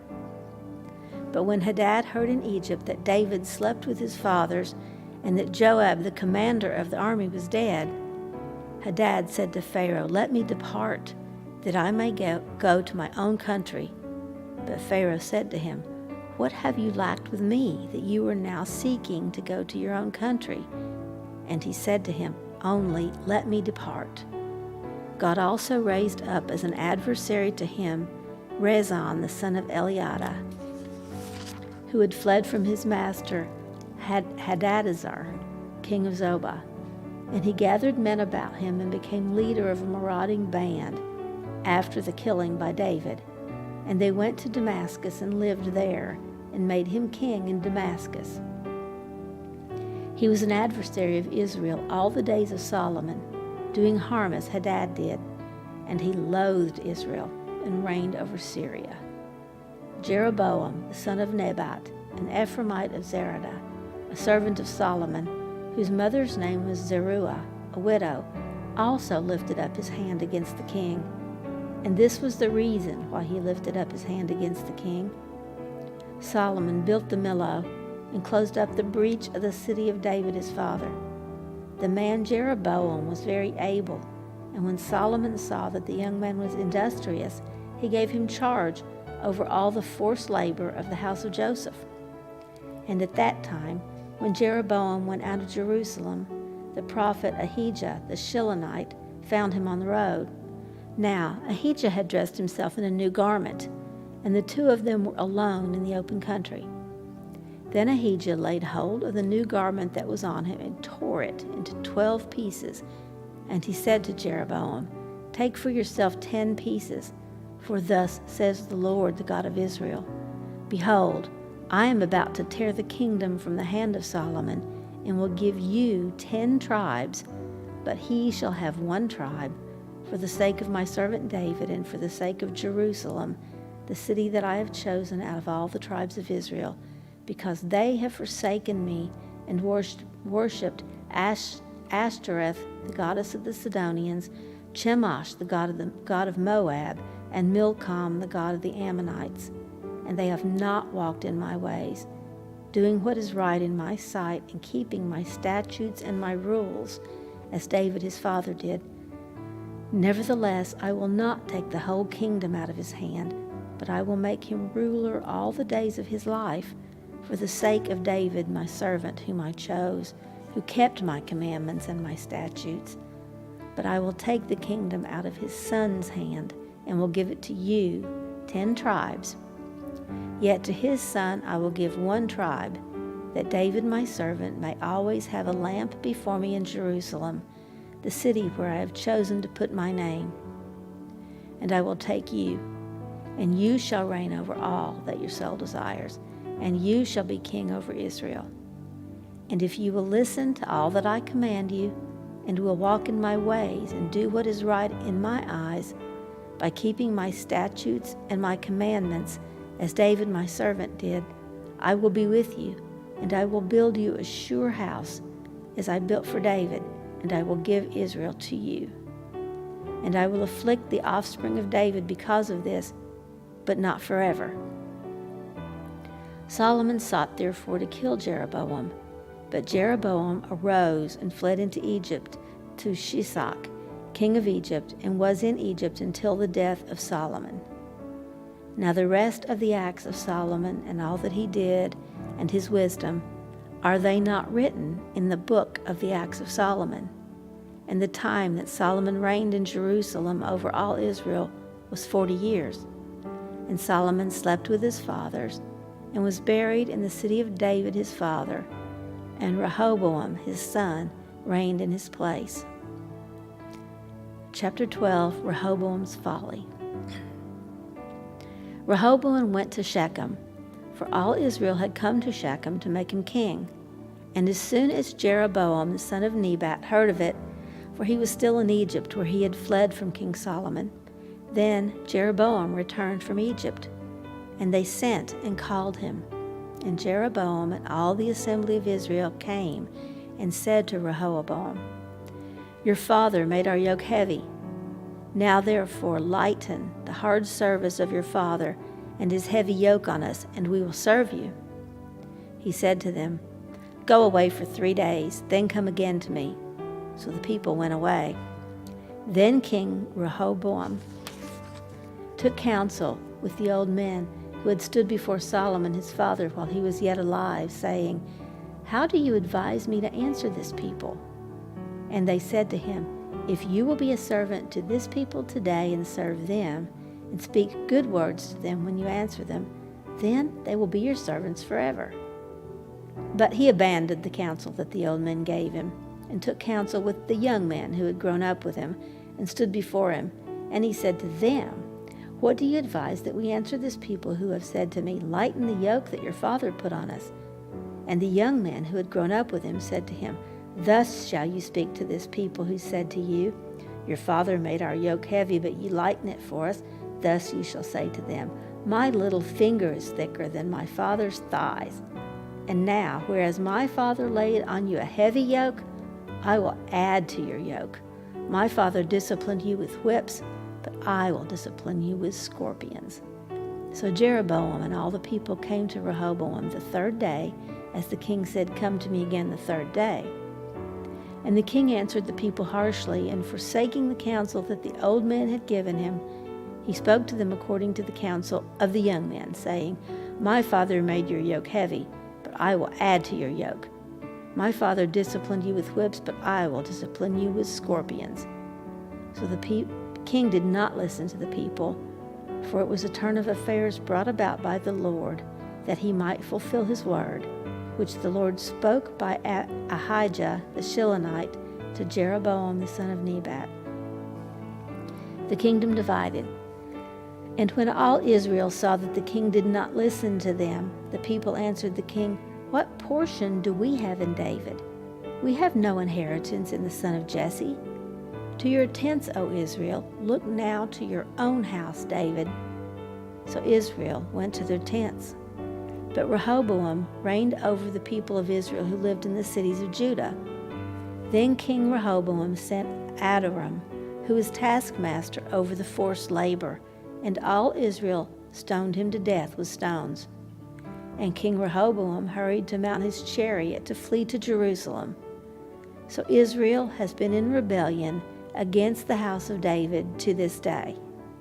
And when all Israel heard that Jeroboam had returned, they sent and called him to the assembly and made him king over all Israel. There was none that followed the house of David, but the tribe of Judah only.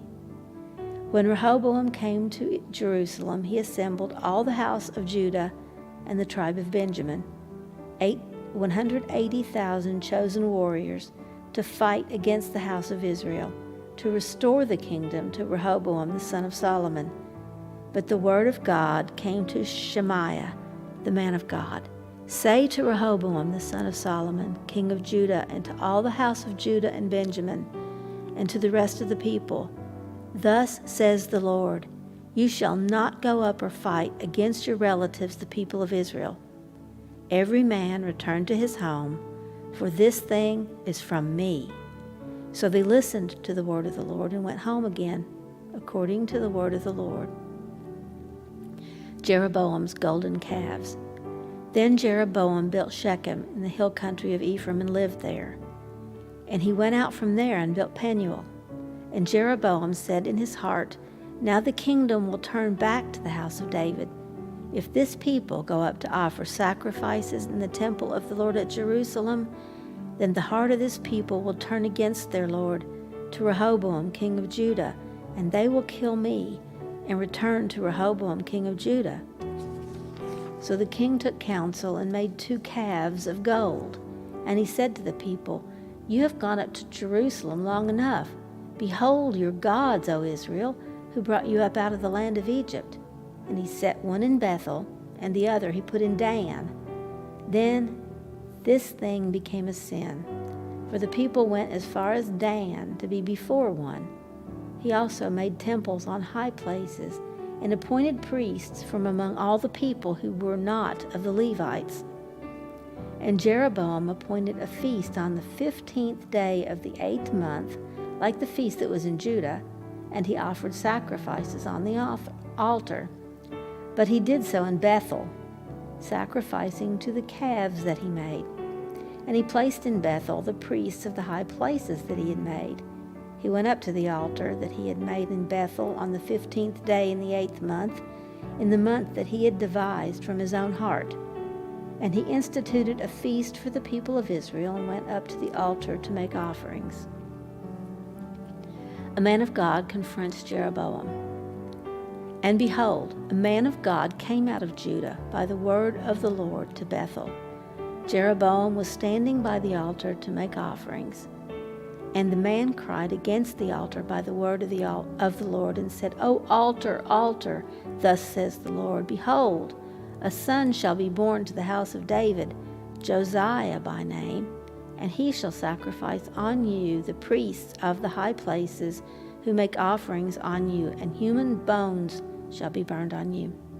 And he gave a sign the same day, saying, This is the sign that the Lord has spoken. Behold, the altar shall be torn down, and the ashes that are on it shall be poured out. And when the king heard the saying of the man of God, which he cried against the altar at Bethel, Jeroboam stretched out his hand from the altar, saying, Seize him. And his hand, which he stretched out against him, dried up, so that he could not draw it back to himself. The altar also was torn down, and the ashes poured out from the altar, according to the sign that the man of God had given by the word of the Lord. And the king said to the man of God, Entreat now the favor of the Lord your God, and pray for me, that my hand may be restored to me. And the man of God entreated the Lord, and the king's hand was restored to him and became as it was before.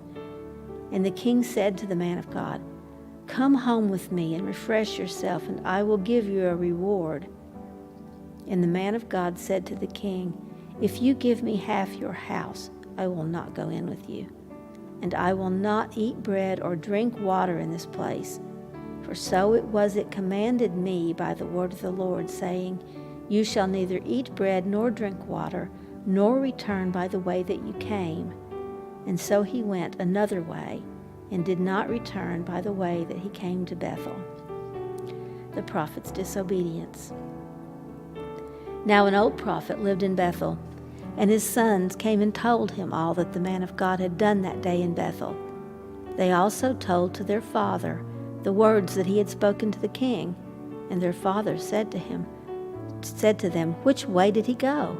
And his sons showed him the way that the man of God who came from Judah had gone. And he said to his sons, Saddle the donkey for me. So they saddled the donkey for him, and he mounted it. And he went after the man of God, and found him sitting under an oak. And he said to him, Are you the man of God who came from Judah? And he said, I am. Then he said, Come home with me and eat bread. And he said, I may not return with you or go in with you, neither will I eat bread nor drink water with you in this place. For it was said to me by the word of the Lord, You shall neither eat bread nor drink water there, nor return by the way that you came. And he said to him, I also am a prophet as you are, and an angel spoke to me by the word of the Lord, saying, Bring him back with you into your house, that he may eat bread and drink water. But he lied to him. So he went back with him, and ate bread in his house and drank water. And as they sat at the table, the word of the Lord came to the prophet who had brought him back. And he cried to the man of God who came from Judah, Thus says the Lord, because you have disobeyed the word of the Lord and have not kept the command that the Lord your God commanded you, but have come back and have eaten bread and drunk water in the place of which he said to you, Eat no bread and drink no water. Your body shall not come to the tomb of your fathers. And after he had eaten bread and drunk, he saddled the donkey for the prophet whom he had brought back. And as he went away, a lion met him on the road and killed him. And his body was thrown in the road, and the donkey stood beside it. The lion also stood beside the body. And behold, men passed by and saw the body thrown in the road, and the lion standing by the body. And they came and told it in the city where the old prophet lived. And when the prophet who had brought him back from the way heard of it, he said, It is the man of God who disobeyed the word of the Lord. Therefore the Lord has given him to the lion, which has torn him and killed him, according to the word that the Lord spoke to him. And he said to his sons, Saddle the donkey for me. And they saddled it. And he went and found his body thrown in the road, and the donkey and the lion standing beside the body. The lion had not eaten the body or torn the donkey. And the prophet took up the body of the man of God and laid it on the donkey and brought it back to the city to mourn and to bury him. And he laid the body in his own grave. And they mourned over him, saying, Alas, my brother. And after he had buried him, he said to his sons, When I die, bury me in the grave in which the man of God is buried. Lay my bones beside his bones. For the saying that he called out by the word of the Lord against the altar in Bethel, and against all the houses of the high places that are in the cities of Samaria, shall surely come to pass. After this thing Jeroboam did not turn from his evil way, but made priests for the high places again from among all the people. Any who would, he ordained to be priests of the high places. And this thing became sin to the house of Jeroboam, so as to cut it off and destroy it from the face of the earth. Chapter 14, Prophecy against Jeroboam.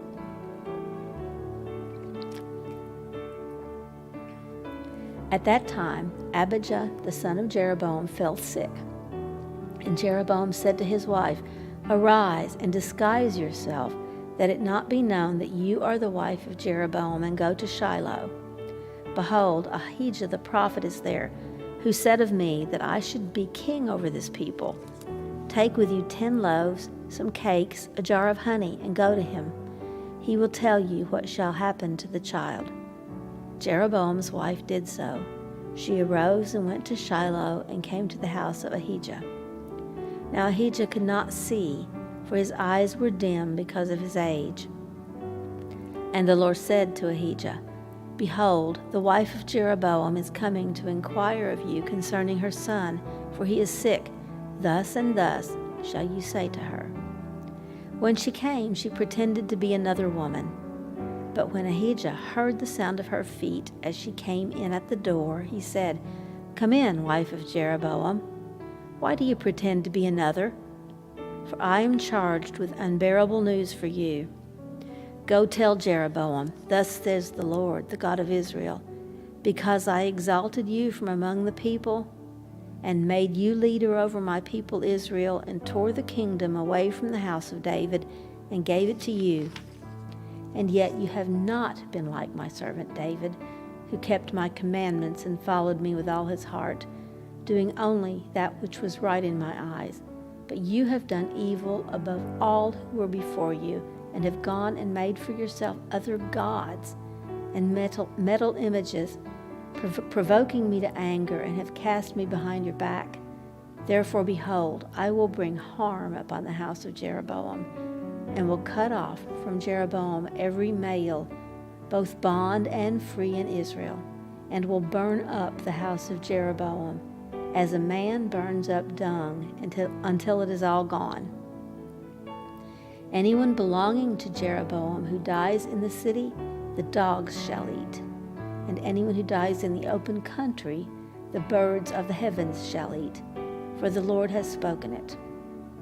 Arise, therefore, go to your house. When your feet enter the city, the child shall die. And all Israel shall mourn for him and bury him. For he only of Jeroboam shall come to the grave, because in him there is found something pleasing to the Lord, the God of Israel, in the house of Jeroboam. Moreover, the Lord will raise up for himself a king over Israel, who shall cut off the house of Jeroboam today. And henceforth the Lord will strike Israel as a reed is shaken in the water, and root up Israel out of this good land that he gave to their fathers, and scatter them beyond the Euphrates, because they have made their Asherim, provoking the Lord to anger. And he will give Israel up because of the sins of Jeroboam, which he sinned and made Israel to sin. Then Jeroboam's wife arose and departed and came to Tirzah. And as she came to the threshold of the house, the child died. And all Israel buried him and mourned for him, according to the word of the Lord, which he spoke by his servant Ahijah the prophet.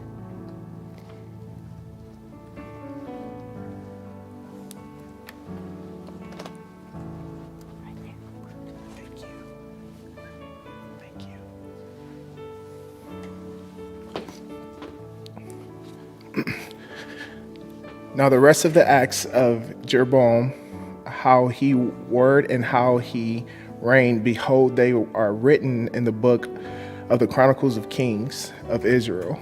And the time that Jeroboam reigned was 22 years, and he slept with his fathers. And Nadab, his son, reigned in his place. Now Rehoboam, the son of Solomon, reigned in Judah. Rehoboam was 41 years old when he began to reign, and he reigned 17 years in Jerusalem, the city that the Lord had chosen out of all the tribes of Israel to put his name there. His mother's name was Naamah, an Ammonite, and Judah did what was evil in the sight of the Lord, and they provoked him to jealousy with their sins that they committed more than all that their fathers had done. For they also built for themselves high places and pillars and Isharim on every high hill and under every green tree. And there were male cult prostitutes in the land. They did according to all the abominations of the nations that the Lord drove out before the people of Israel. In the 5th year of the king Rehoboam, Shishak, king of Egypt, came up against Jerusalem. He took away the treasures of the house of the Lord and the treasures of the king's house. He took away everything. He also took away all the shields of gold that Solomon had made, and King Rehoboam made in their places shields of bronze and committed them to the hands of the officers of the guard who kept the door of the king's house. And as often as the king went into the house of the Lord, the guard carried them and brought them back to the guard room. Now the rest of the acts of Rehoboam and all that he did, are they not written in the book of Chronicles of the kings of Judah? And there was war between Rehoboam and Jeroboam continually. And Rehoboam slept with his fathers and was buried with his fathers in the city of David. His mother's name was Naamah the Ammonite, and Abijam, his son, reigned in his place. Now in the 18th year, chapter 15, Kings chapter 15. Now in the 18th year of King Jeroboam, the son of Nebat, Abijam began to reign over Judah. He reigned for 3 years in Jerusalem. His mother's name was Mecca, the daughter of Abelisham, and he walked in all the sins that his father did before him. And his heart was not wholly true to the Lord his God, as the heart of David his father. Nevertheless, for David's sake, the Lord his God gave him a lamp in Jerusalem, setting up his son after him, and establishing Jerusalem. Because David did what was right in the eyes of the Lord, and did not turn aside from anything that he commanded him all the days of his life, except in the matter of Uriah the Hittite. Now there was war between Rehoboam and Jeroboam all the days of his life. The rest of the acts of Abijam and all that he did, are they not written in the book of Chronicles of the kings of Judah? And there was war between Abijam and Jeroboam. And Abijam slept with his fathers, and they buried him in the city of David. And Asa his son reigned in his place. In the 20th year of Jeroboam king of Israel, Asa began to reign over Judah, and he reigned 41 years in Jerusalem. With his mother's name was Maachah, the daughter of Abelisham. And Asa did what was right in the eyes of the Lord, as David his father had done. He put away the male colt prostitutes out of the land, and removed all the idols that his fathers had made. He also removed Maachah his mother from being queen mother, because she had made a abominable image for Asherah. And Asa cut down her image and burned it at the brook Kidron. But the high places were not taken away. Nevertheless, the heart of Asa was wholly true unto the Lord all his days, and he brought into the house of the Lord in sacred gifts of his father, and his own sacred gifts, silver and gold and vessels. And there was war between Asa and Baasha, king of Israel, all their days. Baasha, king of Israel, went up against Judah and built Ramah, that he might permit no one to go out or come in to Asa, king of Judah. Then Asa took all the silver and the gold that were left in the treasures of the house of the Lord and the treasures of the king's house, and gave them into the hands of his servants. And King Asa sent them to Baghdad. Ben-Hadad, the son of Cherubbim, the son of Hazan, king of Syria, who lived in Damascus, saying, Let there be a covenant between me and you, as there was between my father and your father. Behold, I am sending to you a present of silver and gold. Go break your covenant with Baasha, king of Israel, that he may withdraw from me. And Ben-Hadad listened to King Asa, and sent his commanders of his armies against the cities of Israel, and conquered Ijon, Dan, Bethlehem, Makkah, and all Shinneroth, with all the land of Naphtali. And when Baasha heard of it, he stopped building Ramah, and he lived in Tizerah. The king of Asa made a proclamation to all Judah. None was exempt, and they carried away the stones of Ramah and its timber, which Baasha had been building, and with them King Asa built Geba of Benjamin and Mizpah. Now the rest of all the acts of Asa, all his might, and all that he did, and the cities that he built, are they not written in the book of Chronicles in the kings of Judah? But in his old age he was diseased in his feet, and Asa slept with his fathers, and was buried with his fathers in the city of David his father, and Jehoshaphat his son reigned in his place. Nadab, the son of Jeroboam, began to reign over Israel in the 2nd year of Asa, king of Judah, and he reigned over Israel 2 years. He did what was evil in the sight of the Lord, and walked in the way of his father, and in his sin which he made Israel to sin. Baasha, the son of Ahijah, of the house of Issachar, conspired against him, and Baasha struck him down at Gibbethon, which belonged to the Philistines, and Nabab and all Israel were laying siege to Gideon. To Baasha killed him in the 3rd year of Asa, king of Judah, and reigned in his place. And as soon as he was king, he killed all the house of Jeroboam. He left to the house of Jeroboam not one that breathed until he had destroyed it, according to the word of the Lord that he spoke by his servant Ahijah and Shilonite. It was for the sins of Jeroboam that he sinned and that he made Israel to sin. And because of the anger to which he provoked the Lord, the God of Israel, now the rest of the acts of Nadab and all that he did, are they not written in the book of Chronicles of the kings of Israel? And there was war between Asa and Baasha, king of Israel, in all their days. In the 3rd year of Asa, king of Judah, Baasha, the son of Ahijah, began to reign over all Israel in Tirzah, and he reigned 24 years. He did what was evil in the sight of the Lord, and walked in the way of Jeroboam, and in his sin, which he made Israel to sin.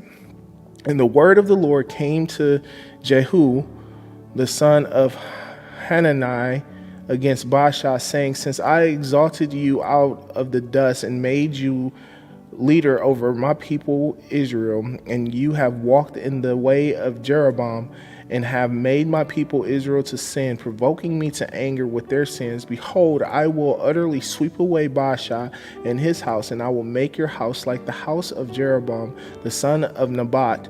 Anyone belonging to Baasha who dies in the city, the dog shall eat, and anyone of his who dies in the field, the birds of the heavens shall eat. Now the rest of the acts of Baasha and what he did and his might, are they not written in the book of the Chronicles of kings of Israel? And Baasha slept with his fathers and was buried at Tirzah, and Allah his son reigned in his place. Moreover, the word of the Lord came by the prophet of Jehu, the son of Hanani, against Baasha and his house, both because of all the evil that he did in the sight of the Lord, provoking him to anger with the work of his hands, and being like the house of Jeroboam, and also because he destroyed it. In the 26th year of Asa, king of Judah, Allah, the son of Baasha, began to reign over Israel in Tirzah, and he reigned 2 years. But his servant Zimri, commander of half his chariots, conspired against him when he was at Tirzah, drinking himself drunk in the house of Arzah, who was over the household in Tirzah. Zimri came in and struck him down and killed him in the 27th year of Asa, king of Judah, and reigned in his place. When he began to reign, as soon as he had seated himself on his throne, he struck down all the house of Baasha. He did not leave him a single male of his relatives or his friends. Thus Zimri destroyed all the house of Baasha according to the word of the Lord, which he spoke against Baasha by Jehu the prophet, for all the sins of Baasha and the sins of Allah his son, which they sinned and which they made Israel to sin, provoking the Lord God of Israel to anger with their idols. Now the rest of the acts of Allah and all that he did, are they not written in the book of the Chronicles of the kings of Israel? In the 27th year of Asa, king of Judah, Zimri reigned 7 days in Tirzah. Now the troops were encamped against Gibbethon, which belonged to the Philistines, and the troops who were encamped heard it said, Zimri has conspired and he has killed the king. Therefore all Israel made Omri, the commander of the army, king over Israel, and that day in the camp. So Omri went up to Gibbethon, and all Israel went with him. And they besieged Tirzah, and when Zimri saw the city was taken, he went into the cathedral of the king's house and burned the king's house over him with fire and died because of his sins that he committed, doing evil in the sight of the Lord, walking in the way of Jeroboam, and for his sin which he committed, making Israel to sin. Now the rest of the acts of Zimri and the conspiracy that he made, are they not written in the book of Chronicles of the kings of Israel? Then the people of Israel were divided into two parts. Half of the people followed Tibni, the son of Ginath, to make him king, and half followed Omri. But the people who followed Omri overcame the people who followed Tibni, the son of Ginath. So Tibni died, and Omri became king in the 31st year of Asa, king of Judah. Omri began to reign over Israel, and he reigned for 12 years. 6 years he reigned in Tirzah. He bought the hill of Samaria from Shemer for 2 talents of silver, and he forfeited the hill and called the name of the city that he built Samaria, after the name of Shemer, the owner of all hill. Omri did what was evil in the sight of the Lord. He did more evil than all who were before him, for he walked in all the way of Jeroboam, the son of Nebat, and in the sins that he made Israel to sin, provoking the Lord, the God of Israel, to anger by their idols. Now the rest of the acts of Omri that he did, and the might that he showed, are they not written in the book of Chronicles of Kings of Israel? And Omri slept with his fathers, and he was buried in Samaria, and Ahabab, his son, reigned in his place. In the 38th year of Asa, king of Judah, Ahab, the son of Omri, began to reign over Israel, and Ahab, the son of Omri, reigned over Israel in Samaria 22 years. And Ahab, the son of Omri, did evil in the sight of the Lord more than all who were before him. And as if it had been a light thing for him to walk in the sins of Jeroboam, the son of Nebat, he took for his wife Jezebel, the daughter of Ethbaal, king of the Sidonians, and went and served Baal and worshipped him. He erected the altar for Baal in the house of Baal, which he built in Samaria. And Ahab made an Asherah. Ahab did more to provoke the Lord, the God of Israel, to anger than all kings of Israel who were before him. In his days, Hiel and Bethel built Jericho. He laid his foundation and the cost of Abiram, his firstborn, and set up its gates at the cost of his youngest son, Segub, according to the word of the Lord, which he spoke by Joshua, the son of Nun. 1 Kings chapter 17. Now Elijah, the Tishbite of Tishbe in Gilead, said to Ahab, as the Lord, the God of Israel, lives before whom I stand, there shall be neither dew nor rain these years except by my word. And the word of the Lord came to him, depart from here and turn eastward and hide yourself by the brook Cherith, which is east of Jordan. You shall drink from the brook, and I have commanded the ravens to feed you there. So he went and did according to the word of the Lord. He went and lived by the brook Cherith, that is east of the Jordan. And the ravens brought him bread and meat in the morning, and bread and meat in the evening, and he drank from the brook. And after a while the brook dried up, because there was no rain in the land. Then the word of the Lord came to him, arise, go to Zarephath, which belongs to Sidon, and dwell there. Behold, I have commanded a widow there to feed you. So he rose and went to Zarephath, and when he came to the gate of the city, behold, a widow was there gathering sticks. And he called to her and said, bring me a little water in a vessel, that I may drink. And as she was going to bring it, he called to her and said, bring me a morsel of bread in your hand. And she said, as the Lord your God lives, I have nothing baked, only a handful of flour in a jar and a little oil in a jug. And now I am gathering a couple of sticks, that I may go and prepare it for myself and my son, that we may eat it and die. And Elijah said to her, do not fear, go and do as you have said, but first make me a little cake of it and bring it to me, and afterward make something for yourself and your son. For thus says the Lord, the God of Israel, the jar of flour shall not be spent, and the jug of oil shall not be empty until the day that the Lord sends rain upon the earth. And she went and did as Elijah said, and she and he and her household ate for many days. The jar of flour was not spent, neither did the jug of oil become empty, according to the word of the Lord that he spoke by Elijah. After this, the son of the woman, the mistress of the house, became ill, and his illness was so severe that there was no breath left in him. And he said to Elijah, what have you against me, O man of God? You have come to me to bring my sin to remembrance and to cause the death of my son. And said to her, give me your son. And he took him from her arms and carried him up into the upper chamber where he lodged, and laid him on his own bed. And he cried to the Lord, O Lord my God, the Lord, O Lord my God, you have brought calamity even upon the widow with whom I sojourned by killing her son.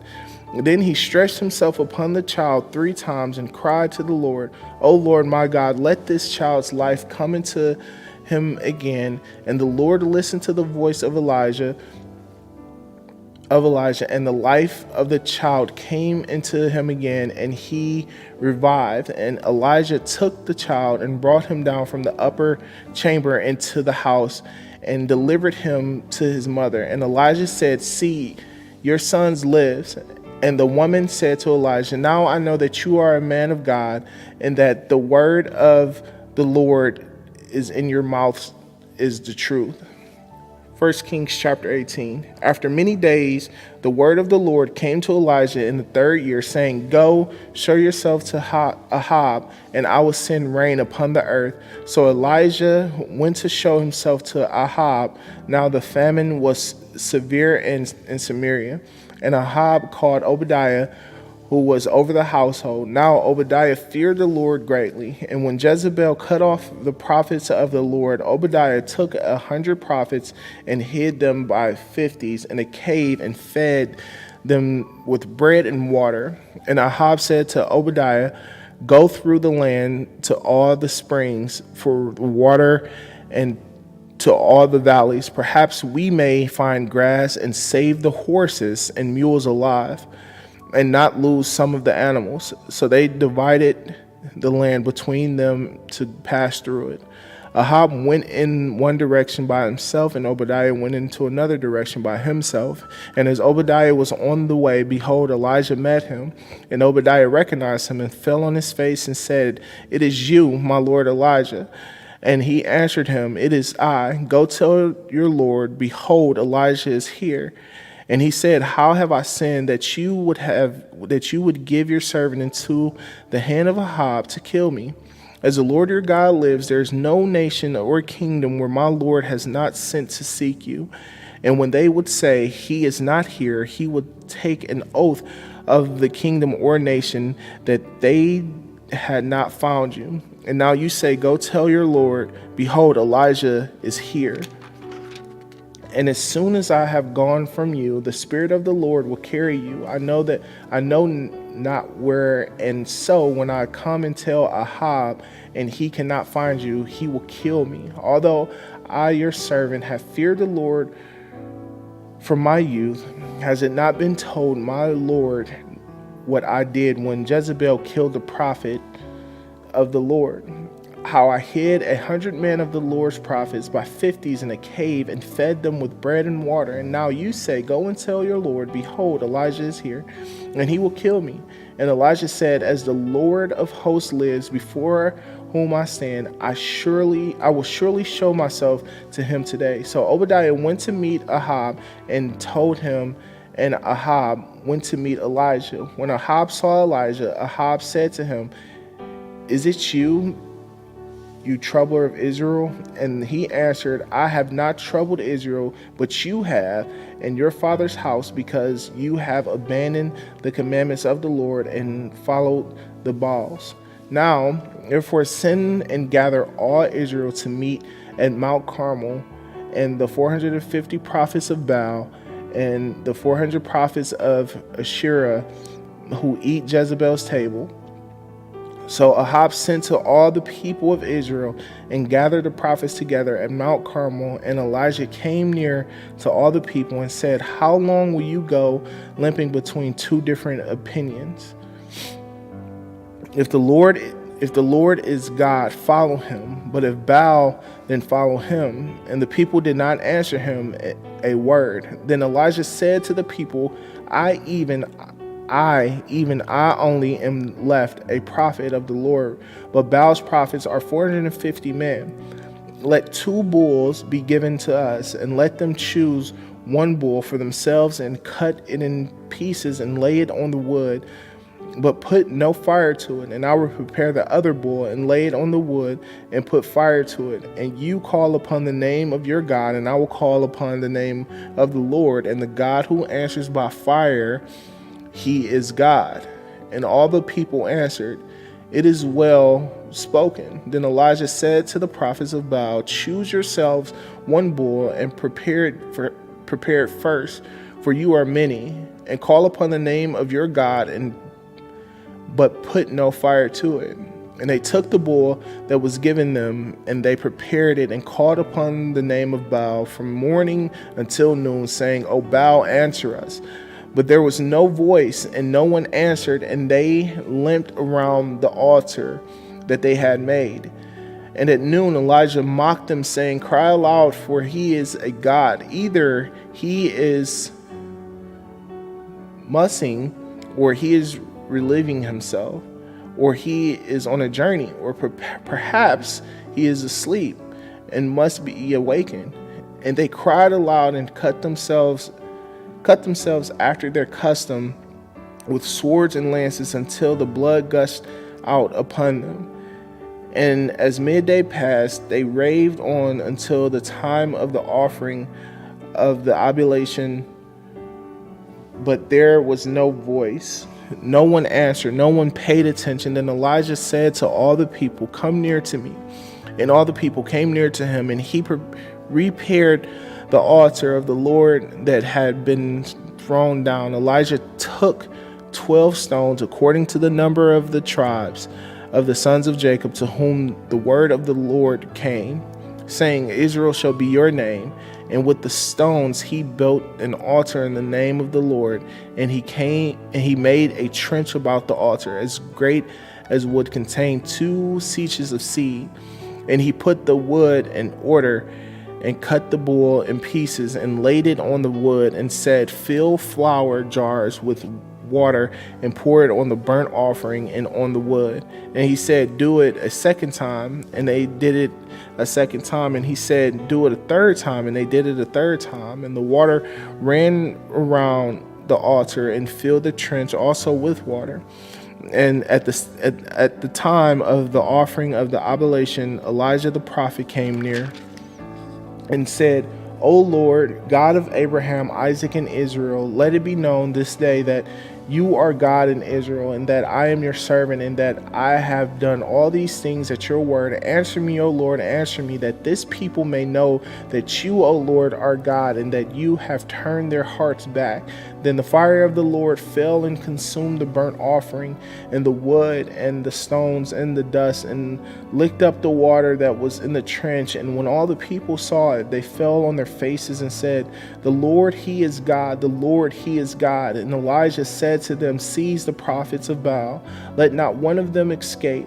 And they seized them, and Elijah brought them down to the brook Kishon and slaughtered them there.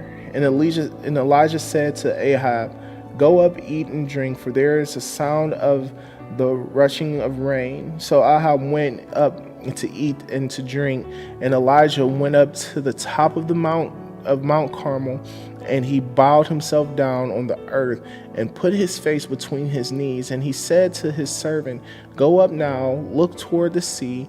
And he went up and looked and said, "There is nothing."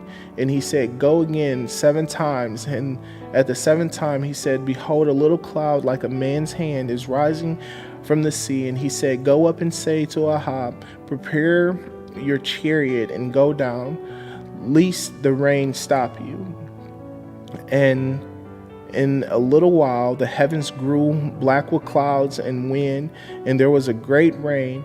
And Ahab rode and went to Jezreel, and the hand of the Lord was on Elijah, and he gathered up his garment and ran before Ahab to the entrance of Jezreel.